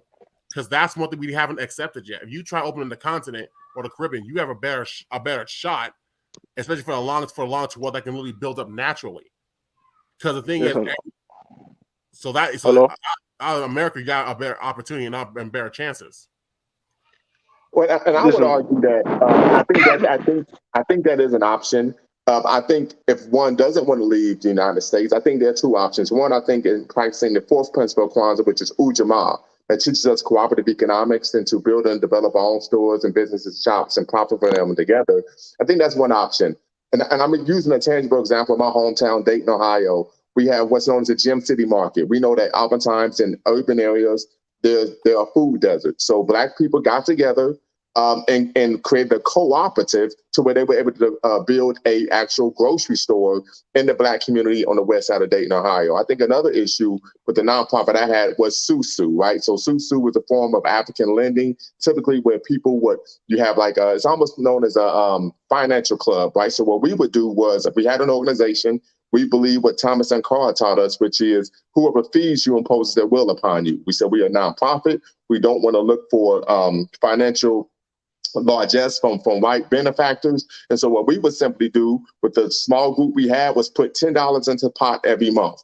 By 6 months, we had $10,000, and we were able to fund the initiatives that we wanted to engage in to better our people in our community. So I think those are some tangible, actual ways to actually fund the initiatives and the movements that we want to create in our community. Listen, me being honest. Lumumba just. Well, I could go. Listen. Me being honest, the fact that the best thing is to create like your own financial independence. Like, for example, because I do a lot of research on Chinese thing, and so I learned that these guys, they have their own credit unions. So bring their money together. Let's just say that they can go financially. People who have like a lot of money, they'll create what they call like a financial co-op. What's it called? A financial co-op, or like I can't remember what it's called. No, it's called something. I can't remember what it's called. It's like where they come to help each other financially, and these people create like credit lending unions. Like, let's just say if a person wants to buy a business, they'll go to these people. All right, they'll ask for a loan to their own people. They're not going to no banks, because they won't. Back then in the 1800s, they didn't give them no loans, so they went to their own people. Then they'll go buy a property. Those people help fund them everything, and they get interest back. It's simple. Like, a lot of the stuff you're talking about, it's not hard. You got Haiti. Haiti's a poor country. You guys can use your skills over there. You can make it industrial. You can use it to benefit yourself. There's farmlands in many Caribbean countries. You can bring your own fruits. You can grow your own stuff, import it here. There's a lot of things you guys could be doing. It's not that hard. I'm Yeah, telling but you. the issue is not about it being hard or easy. The issue is about why isn't it happening now? And when you assess that and you look at why it's not happening, that's when it gets hard, because you're dealing with Why is it not happening? Well, it's not happening because we're not in control of our education, our economics, our politics. We're not in control of none of those things. Politics don't matter. Chinese people don't vote. We're not in control of our education. That matters. Yeah, they're doing we well. have a Well, just have a one idea. Oh, awful. we have a Chinese people have I just wanted to say Chinese people have an embassy. Yeah, I'm talking about the people who are here. I'm not talking about people from mainland China. like I think we lack agency, which is our ability to see ourselves as a group of people that can actually change our environment. That's what I'm saying. I don't know if that is due to our religion and our upbringing that teaches us that God will do everything, and that has somehow been passed It's along. due to white folks controlling your education and your media. That's true. Simple. That's true. That's it. One of the ideas that I had to try to, like, as a potential solution is the idea of potentially creating our own currency where we can use it to be able to finance our own development, as opposed to depending on the US dollar or, Chinese or other foreigners, stuff like that. We tried that before. James Brown did that back in the day. You look up James Brown. Everybody thinks James Brown always talked crazy. He wasn't always talking crazy. He was a very smart man.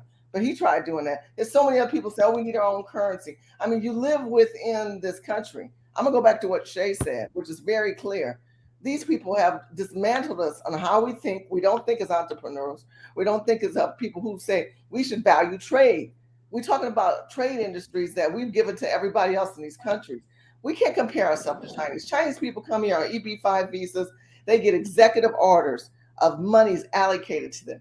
They have education. I'm not talking about Chinese people from mainland China. I'm talking about the people who were here from the 1800s, American-born Chinese. That's what they call themselves. I'm from California, and I'm talking about the Chinese who came here in the early 1900s. I'm not talking about the people in Arcadia. Scammed their way in the Oakland area, sir. They scammed their way in the Oakland area. It's a paper called the Paper Sun. Look that up. And then what happened is they had the first Chinatown was in San Francisco. And then what happened is those white people burned it down. But you know what they did? There was a very wealthy man in China came here and dumped a whole bunch of money and infused them. When they burned down Black Wall Street, there was no money from Africa infusing us to fix us. So I understand. Well, I understand what you're saying as far as there's ideologies and there's infrastructures that we can mirror. But I'm going to go back to what Ma said. I'm going to go back to what D1 said and Shay and the rest of them earlier was saying. There's this system in place to constantly keep us dysfunctional and us attacking each other. And then the people who are the demigods, I love that one, who are up in the front yard, who like they speak for all the rest of us. We don't have that megaphone. That's all I'm saying. Well, the reason why I was suggesting that creating our own currency here, not just here, but also overseas, can enable us to be able to finance our development without having to depend on, the white power structure or getting loans and stuff like that. That's the reason why I was suggesting that. But yeah, it's part of this. There's one more thing I wanted to say. There's one more thing I wanted to say. There's some other things I wanted to say. There's also have you guys ever heard of like gold backs? Have you ever heard of that? No, but we heard of greenbacks. Now I'm talking about like Lincoln was pushing.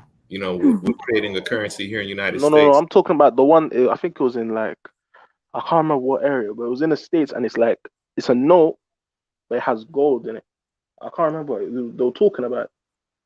Gaddafi lost his life trying to create a currency in Africa. No, I'm talking right now. I understand I understand you're talking that, but I'm speaking to D1 and in general about creating currency. It's a direct threat to the Western world you better be prepared to have an army or a something that's going to protect you, because that is if you understand anything about these Europeans, the money part of their whole system is crucial for them to be empowered.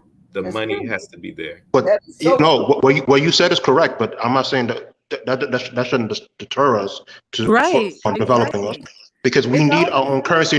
We need our own currency not only to be able to transact, but to also finance our development. So regardless of whatever these Europeans are going to be doing, we need to be focusing on being able to implement that regardless or in spite of what they're trying to do. Because to me, just going in circles trying to point blame at us for not developing is not going to really help.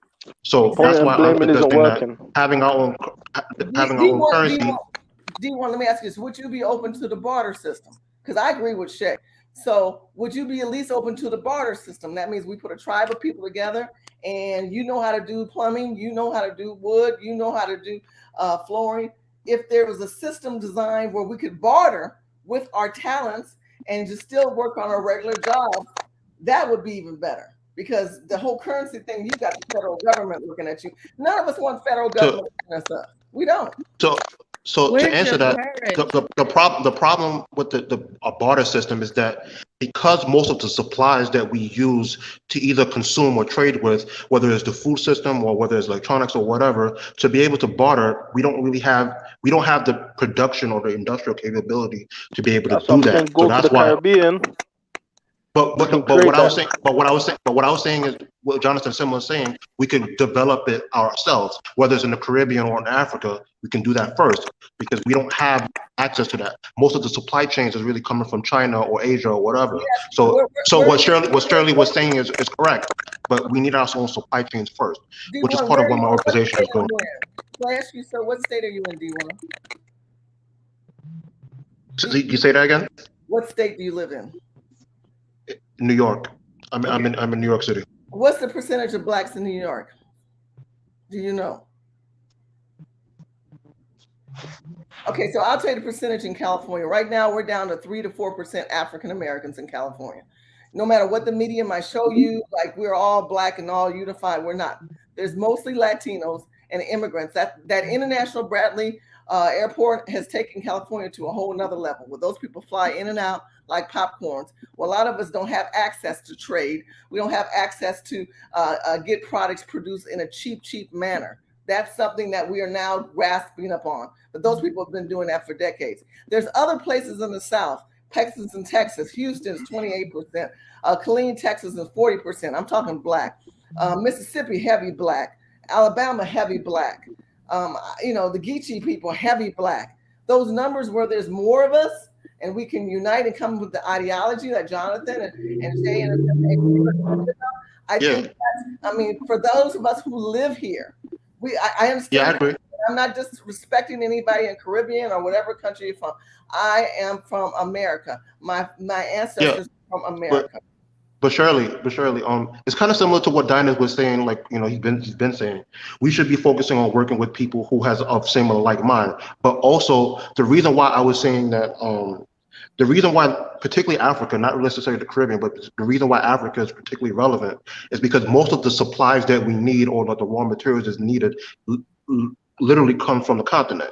So that's why it's particularly important, because if we were to start just solely here from what you were saying, the raw materials that we need to be able to produce the phones or produce certain wood or certain like furniture or whatever stuff that we use to consume with, it's not really based here in the US. It's usually either in Africa or certain parts of Latin America, et cetera, et cetera. So that's why I'm saying that it is relevant for why we have to have some, at least pivot or awareness of that, of Africa, stuff like that, as a potential place to get the supply chains. But let me start with food. There's arable land in all of these southern states, in California as well. We had community gardens in California. You could do that. It's harder to do that in New York, but you can do community gardens in New York too. In Brooklyn, yes, you can. In Queens, I was gonna say that, yeah. Well, to me, I think the South is more important than anything. Not necessarily New York. I'm talking about because the South has the most majority of black people, like Shirley was saying. So in New York, I'm just speaking because that's where I am. That's where I am. But I think the South should go. But let me turn on. Yeah, I could go. I just want to say to Shirley that it says 20.2% of Black people in New York City, and it has dropped. And I know it's dropped because a lot of ADOS, FBA, Black Americans were ran out of New York City. Now, New York City is more likely immigrant based. But to touch on that, we first need to identify who is accountable, because this is so important to me, even if you're like-minded. Because in 2010, listen, y'all, it was a group of like-minded people, Blacks, a woman by the name of Apostle Charlie. We all went out and brought dinars. So, and these were Iraqi dinars. They were supposed to increase in value. So she got all the Black people together, and appointed like different bishops or pastors, whatever, throughout the country to collect whatever we bought. So if I'm in New York, I would go to Brooklyn. Imagine if you guys would have bought Bitcoin in 2010. But go ahead. I know, Iraqi dinar. I mean that. Yeah. But that's what we thought we was going to get together. And we each wrote what we wanted to do with our money to build the community. Like we put together a mini proposal. So as years going on, I like what, $1 million, $2 million. But anyway, they collected about 600,000-700,000 from me, probably even more. She says, she would go from town to town and pick up dinars. Guess what happened? She said she was supposed to talk to England or something like that. Anyway, somebody stole the dinars.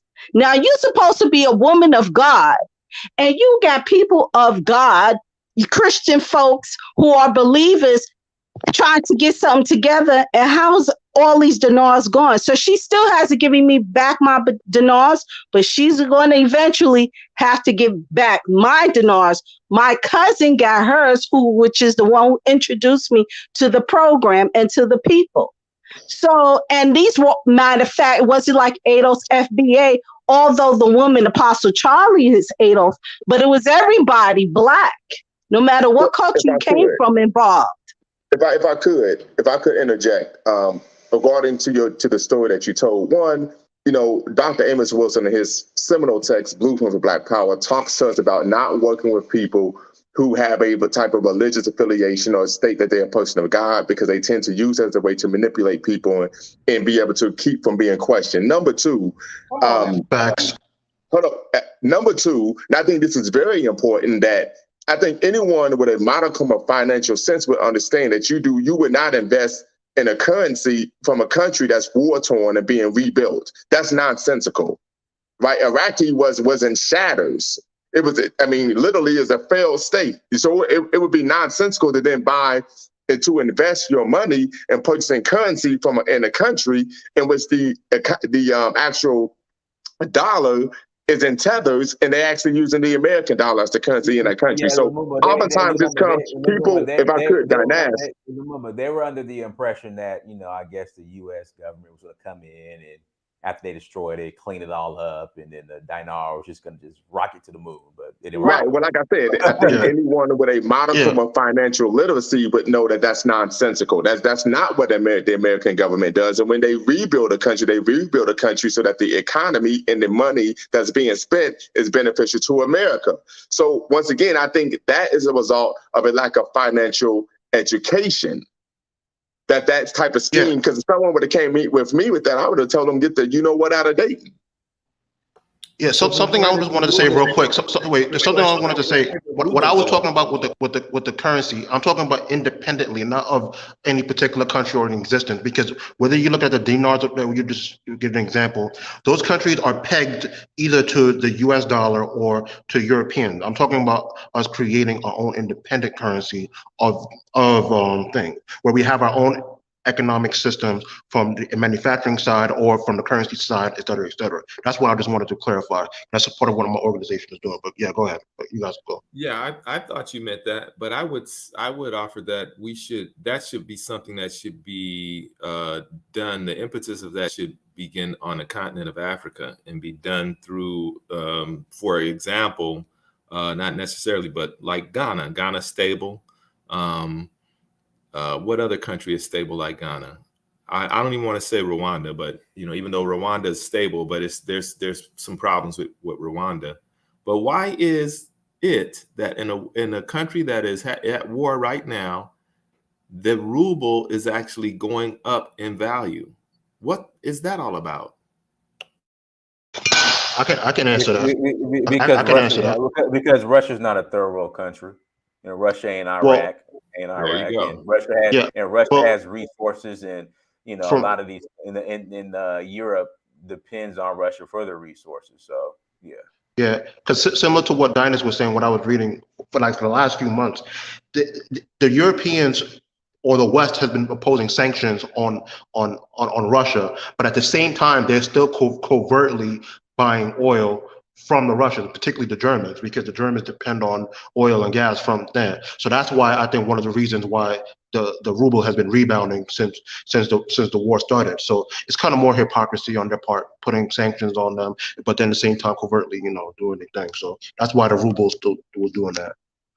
Just to answer what Dynas was saying.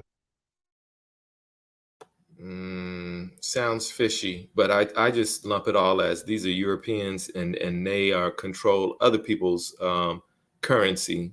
Fiat currency is tied to the IMF, and all of that was done at the Brenton Conference in 1944, where they decided this is what we're gonna do, and we need to have our own conference.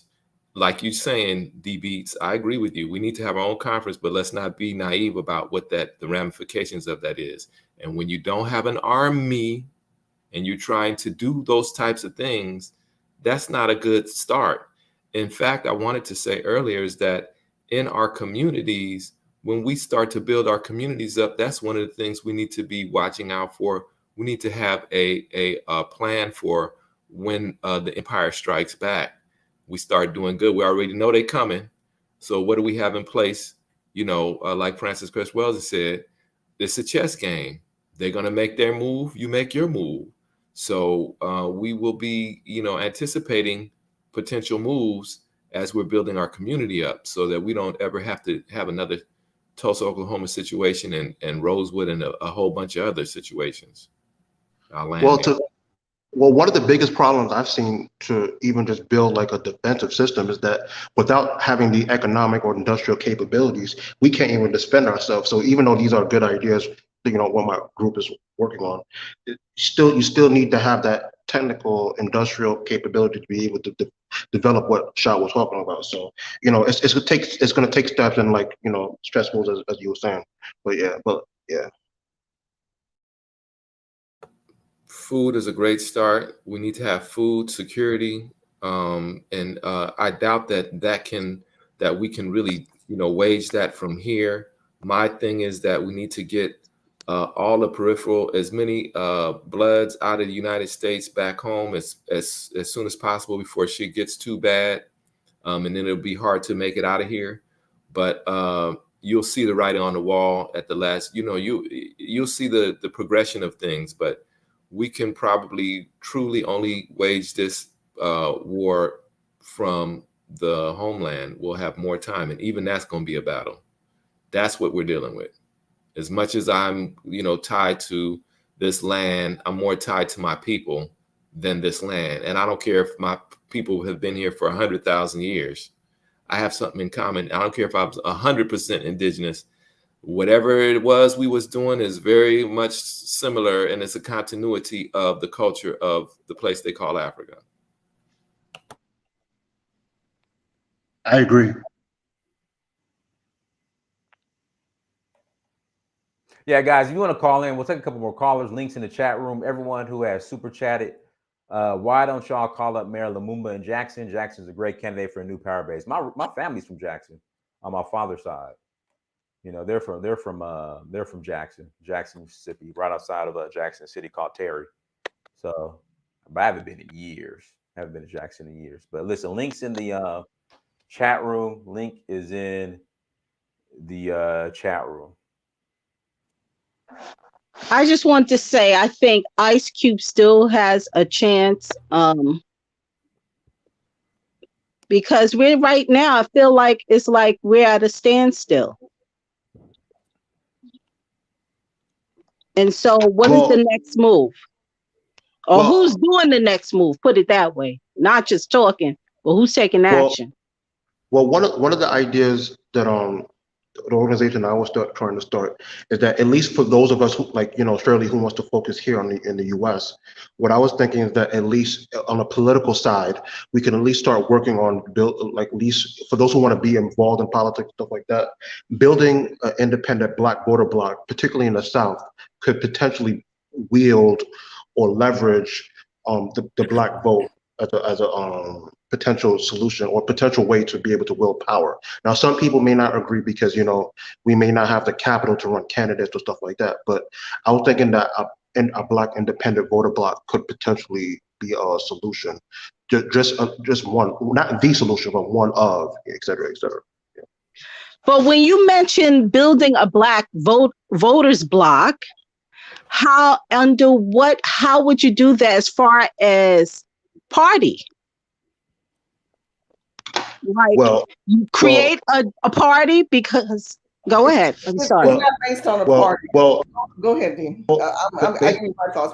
Based on my fault. I could go. Yeah, but what I was going to say is based on what the ideas that Dr. Anderson was talking about, he said that you don't necessarily need to have a candidate. You could have just switching the Black community, particularly in the South, from Republican or Democrats into independents, and then building I forgot what he called it, like a pact, like a political action pact, where we can use the vote as leverage for politicians to be who wants to vote. So necessarily, and one of the benefits that he was talking about was you not necessarily have to raise the money to fund the candidates, but you can leverage the vote or the voter bloc as the potential weapon to be able to get the necessary benefits. So let's say in 2 years, when you help a candidate get elected, if they don't really follow through what they're saying in the 2 years or 4 years, depending on whatever the PAC votes on, you could then switch the vote, etc. So that's what Anderson was talking about. Powernomics, etc. I have a question to the panel. How does anybody know how much Obama raised in his campaign? A lot of money. Like what? Like $1 billion or something? It was over 100 million. I know It was that. a lot. And you know what he did? He got those mom and pop. I think it got to be like over $1 billion. He Right. got So the mom listen. and pop little votes, and he But- came in during the era. where Wait. social But the media point. Watch the normalized. point. Watch this. The reason I'm asking that is that probably most of it came from the 40, 50 million African Americans. Most of it came from us, and it was them twos. I don't agree with that. Okay, well let's just say half of it came from us. Half of it came from us, from the majority of Black folks. And there's, we have a whole sliding range of people donating $10 to, Oprah, whatever millions she donated to him. There's a range, but a lot of money was given in that effort. And I'm saying, if we could do that for his campaign, we could do that for whatever it is we're trying to do. Because if I'm just like, yeah, what I was going to say is that most of Obama's funding, most of not even just Obama, but let's say the CBC, like the Black Congressional Caucus or whatever the Black officials, most of their funds are not coming from the Black community. Most of their funds is coming from Wall Street. It's coming from private interests who have it. It's also who donate to their campaign. CBC It's is not mostly necessarily funded from the federal government as well. That's why CBC is .gov. They get monies allocated.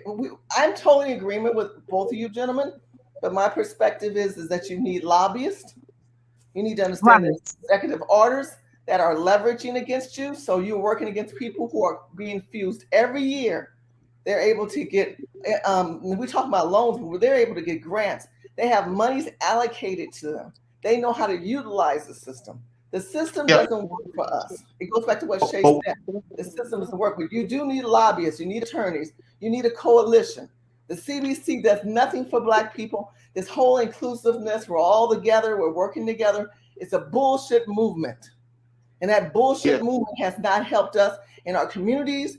When you see the black people homeless downtown LA, when you see mothers with their children homeless downtown LA, tell them bitches that are on Fox Soul to take your black ass and go help them mothers with them kids. Go down there and help those men.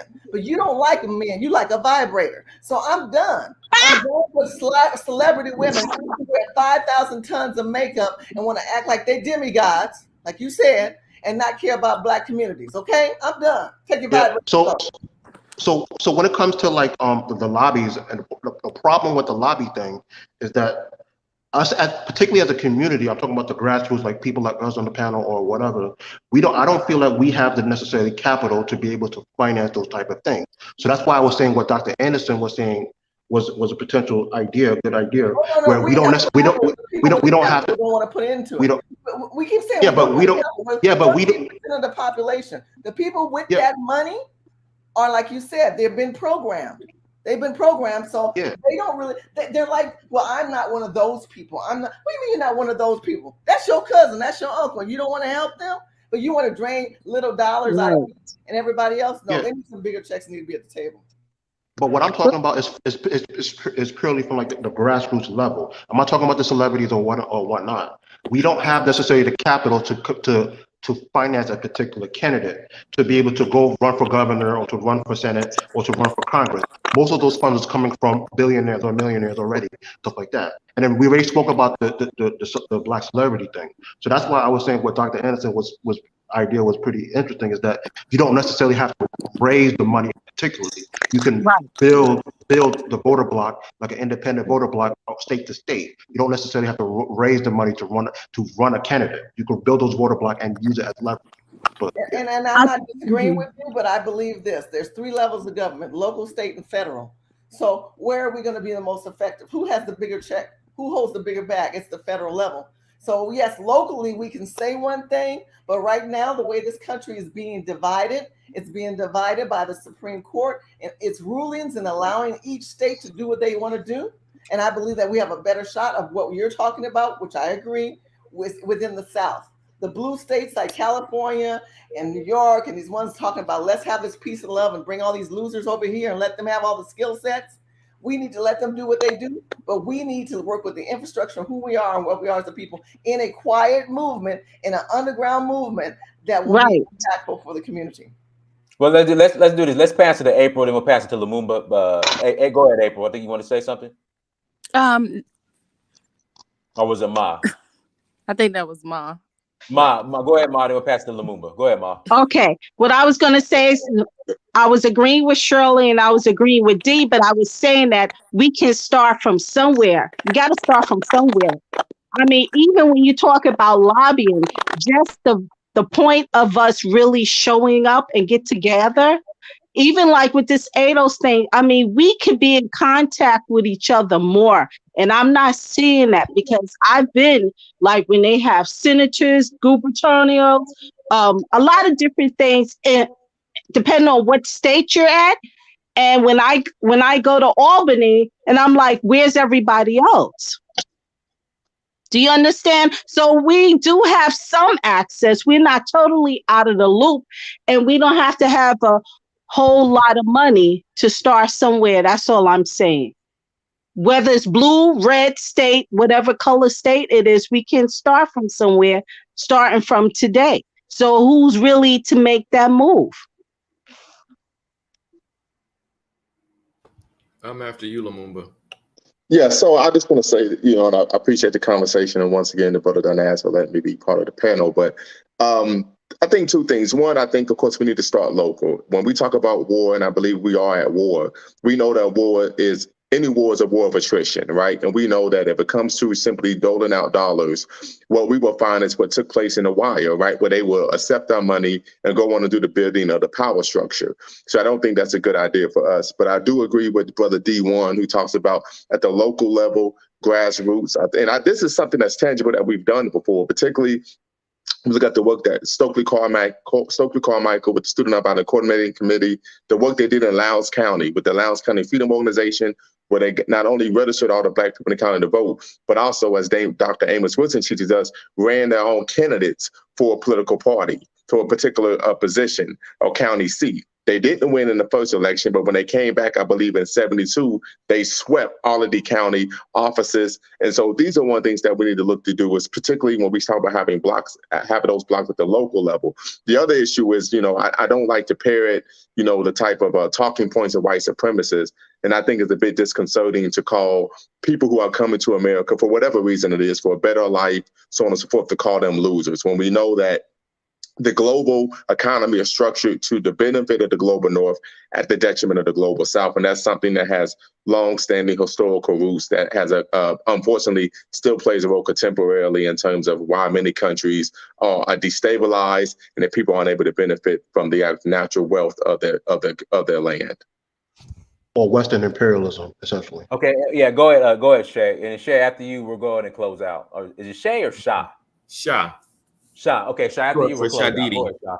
Go ahead, So I think that we should use the political system in this country. I mean, Georgia showed up for the electing this brother for Senate and whatever else they did. It was two things that they did. I don't really follow it that much.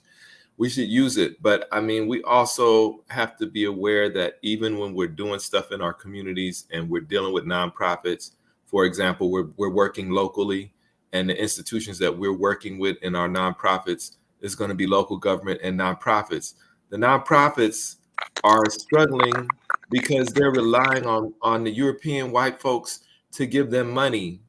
And it is not a sustainable, financially not sustainable, because they give and take, they give when they want to give. And 1 year is this, 1 year is that. So it's not viable in the long term. And we have to either fund our own community endeavors that don't make money, or we've got to create for-profit. Now, this is something in 2004, they created a law in California. It may be, nationwide, that nonprofits cannot have for-profit divisions. It's illegal to do that. That's some new shit that they started in 2004 because the nonprofits were saying, we can't, we're not getting the funding. Let's create some for-profit part of what we're doing. So I'm saying that we've got to go grassroots, and we've got to step to the plate like we did for the people that turned out for the vote in Georgia. People stood up and stood down and came out for the vote. So I'm saying that we surprisingly can come through when we need to, but it has to be an almost crisis situation.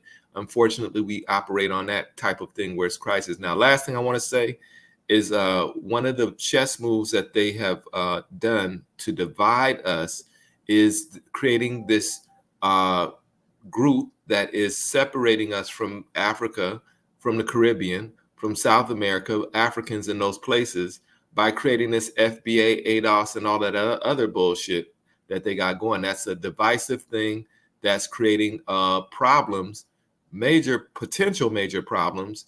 It is now a hate group. I'm in Twitter Spaces listening to it now. Not all of FBA, quote FBA, most Africans in America don't know about what a FBA or ADOS is. But the heat and heart of a lot of the vitriol is in Twitter Spaces. And this is resonating now. It's starting to spill out into the streets. This is division. This is operatives that are being implanted in our communities to go into these virtual social media spaces, because that's kind of a new thing for the young folks, is communicating and getting together and doing things.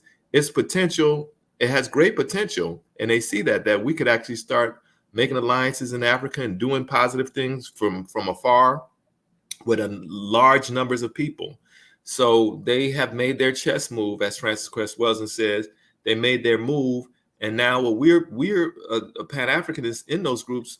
We're identifying them as a hate group. It's gotten that bad. So please be careful about identifying yourself as an FBA when you have FBA people that you don't even know about that's talking crazy about. Let me say this: all FBA people and ADOS people are not a hate group. I disagree. No, I said that. Yeah, I've lived in California where I've seen Africans attack me. I've lived in California where I've seen people from other countries to disrespect my own people because they said, well, you're African American, my country, da da da da. We have maids, we have this, we have that, and they flaunted in our face. We've been discriminated against by Africans. We've been spit on and hurt by Africans. And now you're going to label us as a hate group and you're a friendly group. I would not use that terminology allegedly. It's a hate group. No, it's not. I totally disagree. Hate I think group. there may be hateful and people in every group. I think there's hateful people in every group, but to make that broad sweep is not kind. That's all I have to say. It should be. There's a petition going out about it. In fact, but I wouldn't label it a hate group. I mean, there you got some clowns in that group, but it's not a hate group. I'm not a hate group, and I'm ADOS too. I am and I'm from the lineage. Secure the Tribe. You know about Secure the From Tribe. the lineage, I want to let you know I had started the Black Americans Women's Movement back in 2015 based on the same thing of the treatment of what Black Americans have been through in this country, moving forward and doing something about it. That's why. So we're not a hate group. This is because we've been abused. Is talking about, but what Shah was talking about. On Africans and Caribbeans in New York and other places, they're calling ICE immigration law force. They're also now, just as of recently, are telling people they're going to what's the word? They're going to meet up, or they're going to show up, or to people's houses. You crazies that are out there. People's houses. I wouldn't take them serious, bro. Hey, I see it on Twitter. I see it on Twitter. One mic. Miss Tate, I keep muting you because there's like a crackling noise once you unmute yourself. So, is there anything you want to say, Miss Tate, or? Is that my phone making that noise? Yeah. That's you. That's why I keep muting you, because it's like crackling whenever you unmute. Hold on, let me see if I can fix it. Okay. Yeah, but I definitely wouldn't label them a hate group. They're not a hate group. I wouldn't label them hate. They just got a couple clowns. But they're not a hate. It's bad, Dynast, and they've got a petition out that is going around that has more than 1,000 signatures on it. That is about to go official. That they will be officially labeled a hate group. And so what has happened? But they be saying some crazy shit on Twitter. Listen, a petition is a petition. I mean, that don't mean nothing. I could start a petition right now. I mean, that doesn't make it official. It's just a petition. Doesn't mean anything. But they do be saying some crazy shit on Twitter.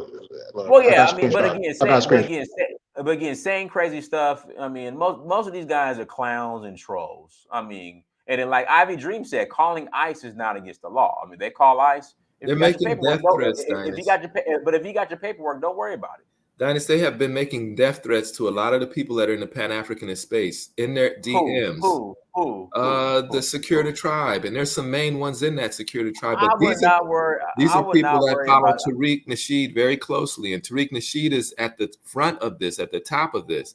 They have split their group. They have Secure the Tribe. They got B1 First. They got ADOS and FBA, and there's another Freedmen. So now the people who were calling themselves FBA are now calling themselves Secure the Tribe. So I mean, they can call themselves whatever. They're like I said, no one takes them serious. I wouldn't worry about it. But to me, I think ultimately to be able to mend these bridges, whether it's online or in reality, is that we need to have like a particular direction as a people to be able to have a solution to be able to solve these particular problems. And to me, once we get that idea down, these ideas or these identities, these separate type of things will eventually go away. But until we solve those problems, the economic insecurity that's going on with our people, stuff like that, we're still going to have these types of, we're going to keep, this is going to be going on ongoing until we find that solution, stuff like that.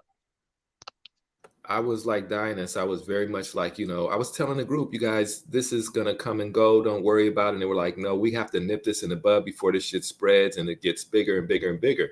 And I wasn't really taking it that serious. Now I was calling myself FBA, but now I'm at the point where it's so much of a turnoff. And the bad part about it is that these young folks are saying the most ignorant shit that you have ever heard in your life. Like they have no grounding in history or science or nothing.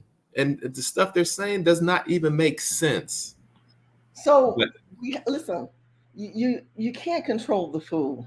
You can't control the nuts and the people out there who are rebels, and we're very emotionally driven people.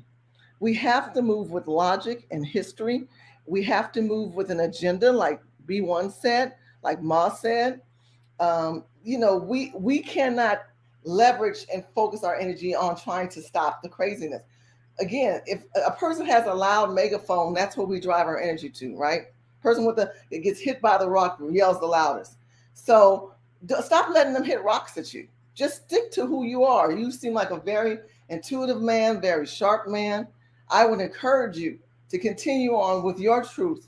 And they're not going to stop because you're yelling back at them. If anything, you're adding more fuel to their fire. I think the reality is there is a difference between African Americans and other peoples in this country. But the truth of the matter is we need to have an agenda.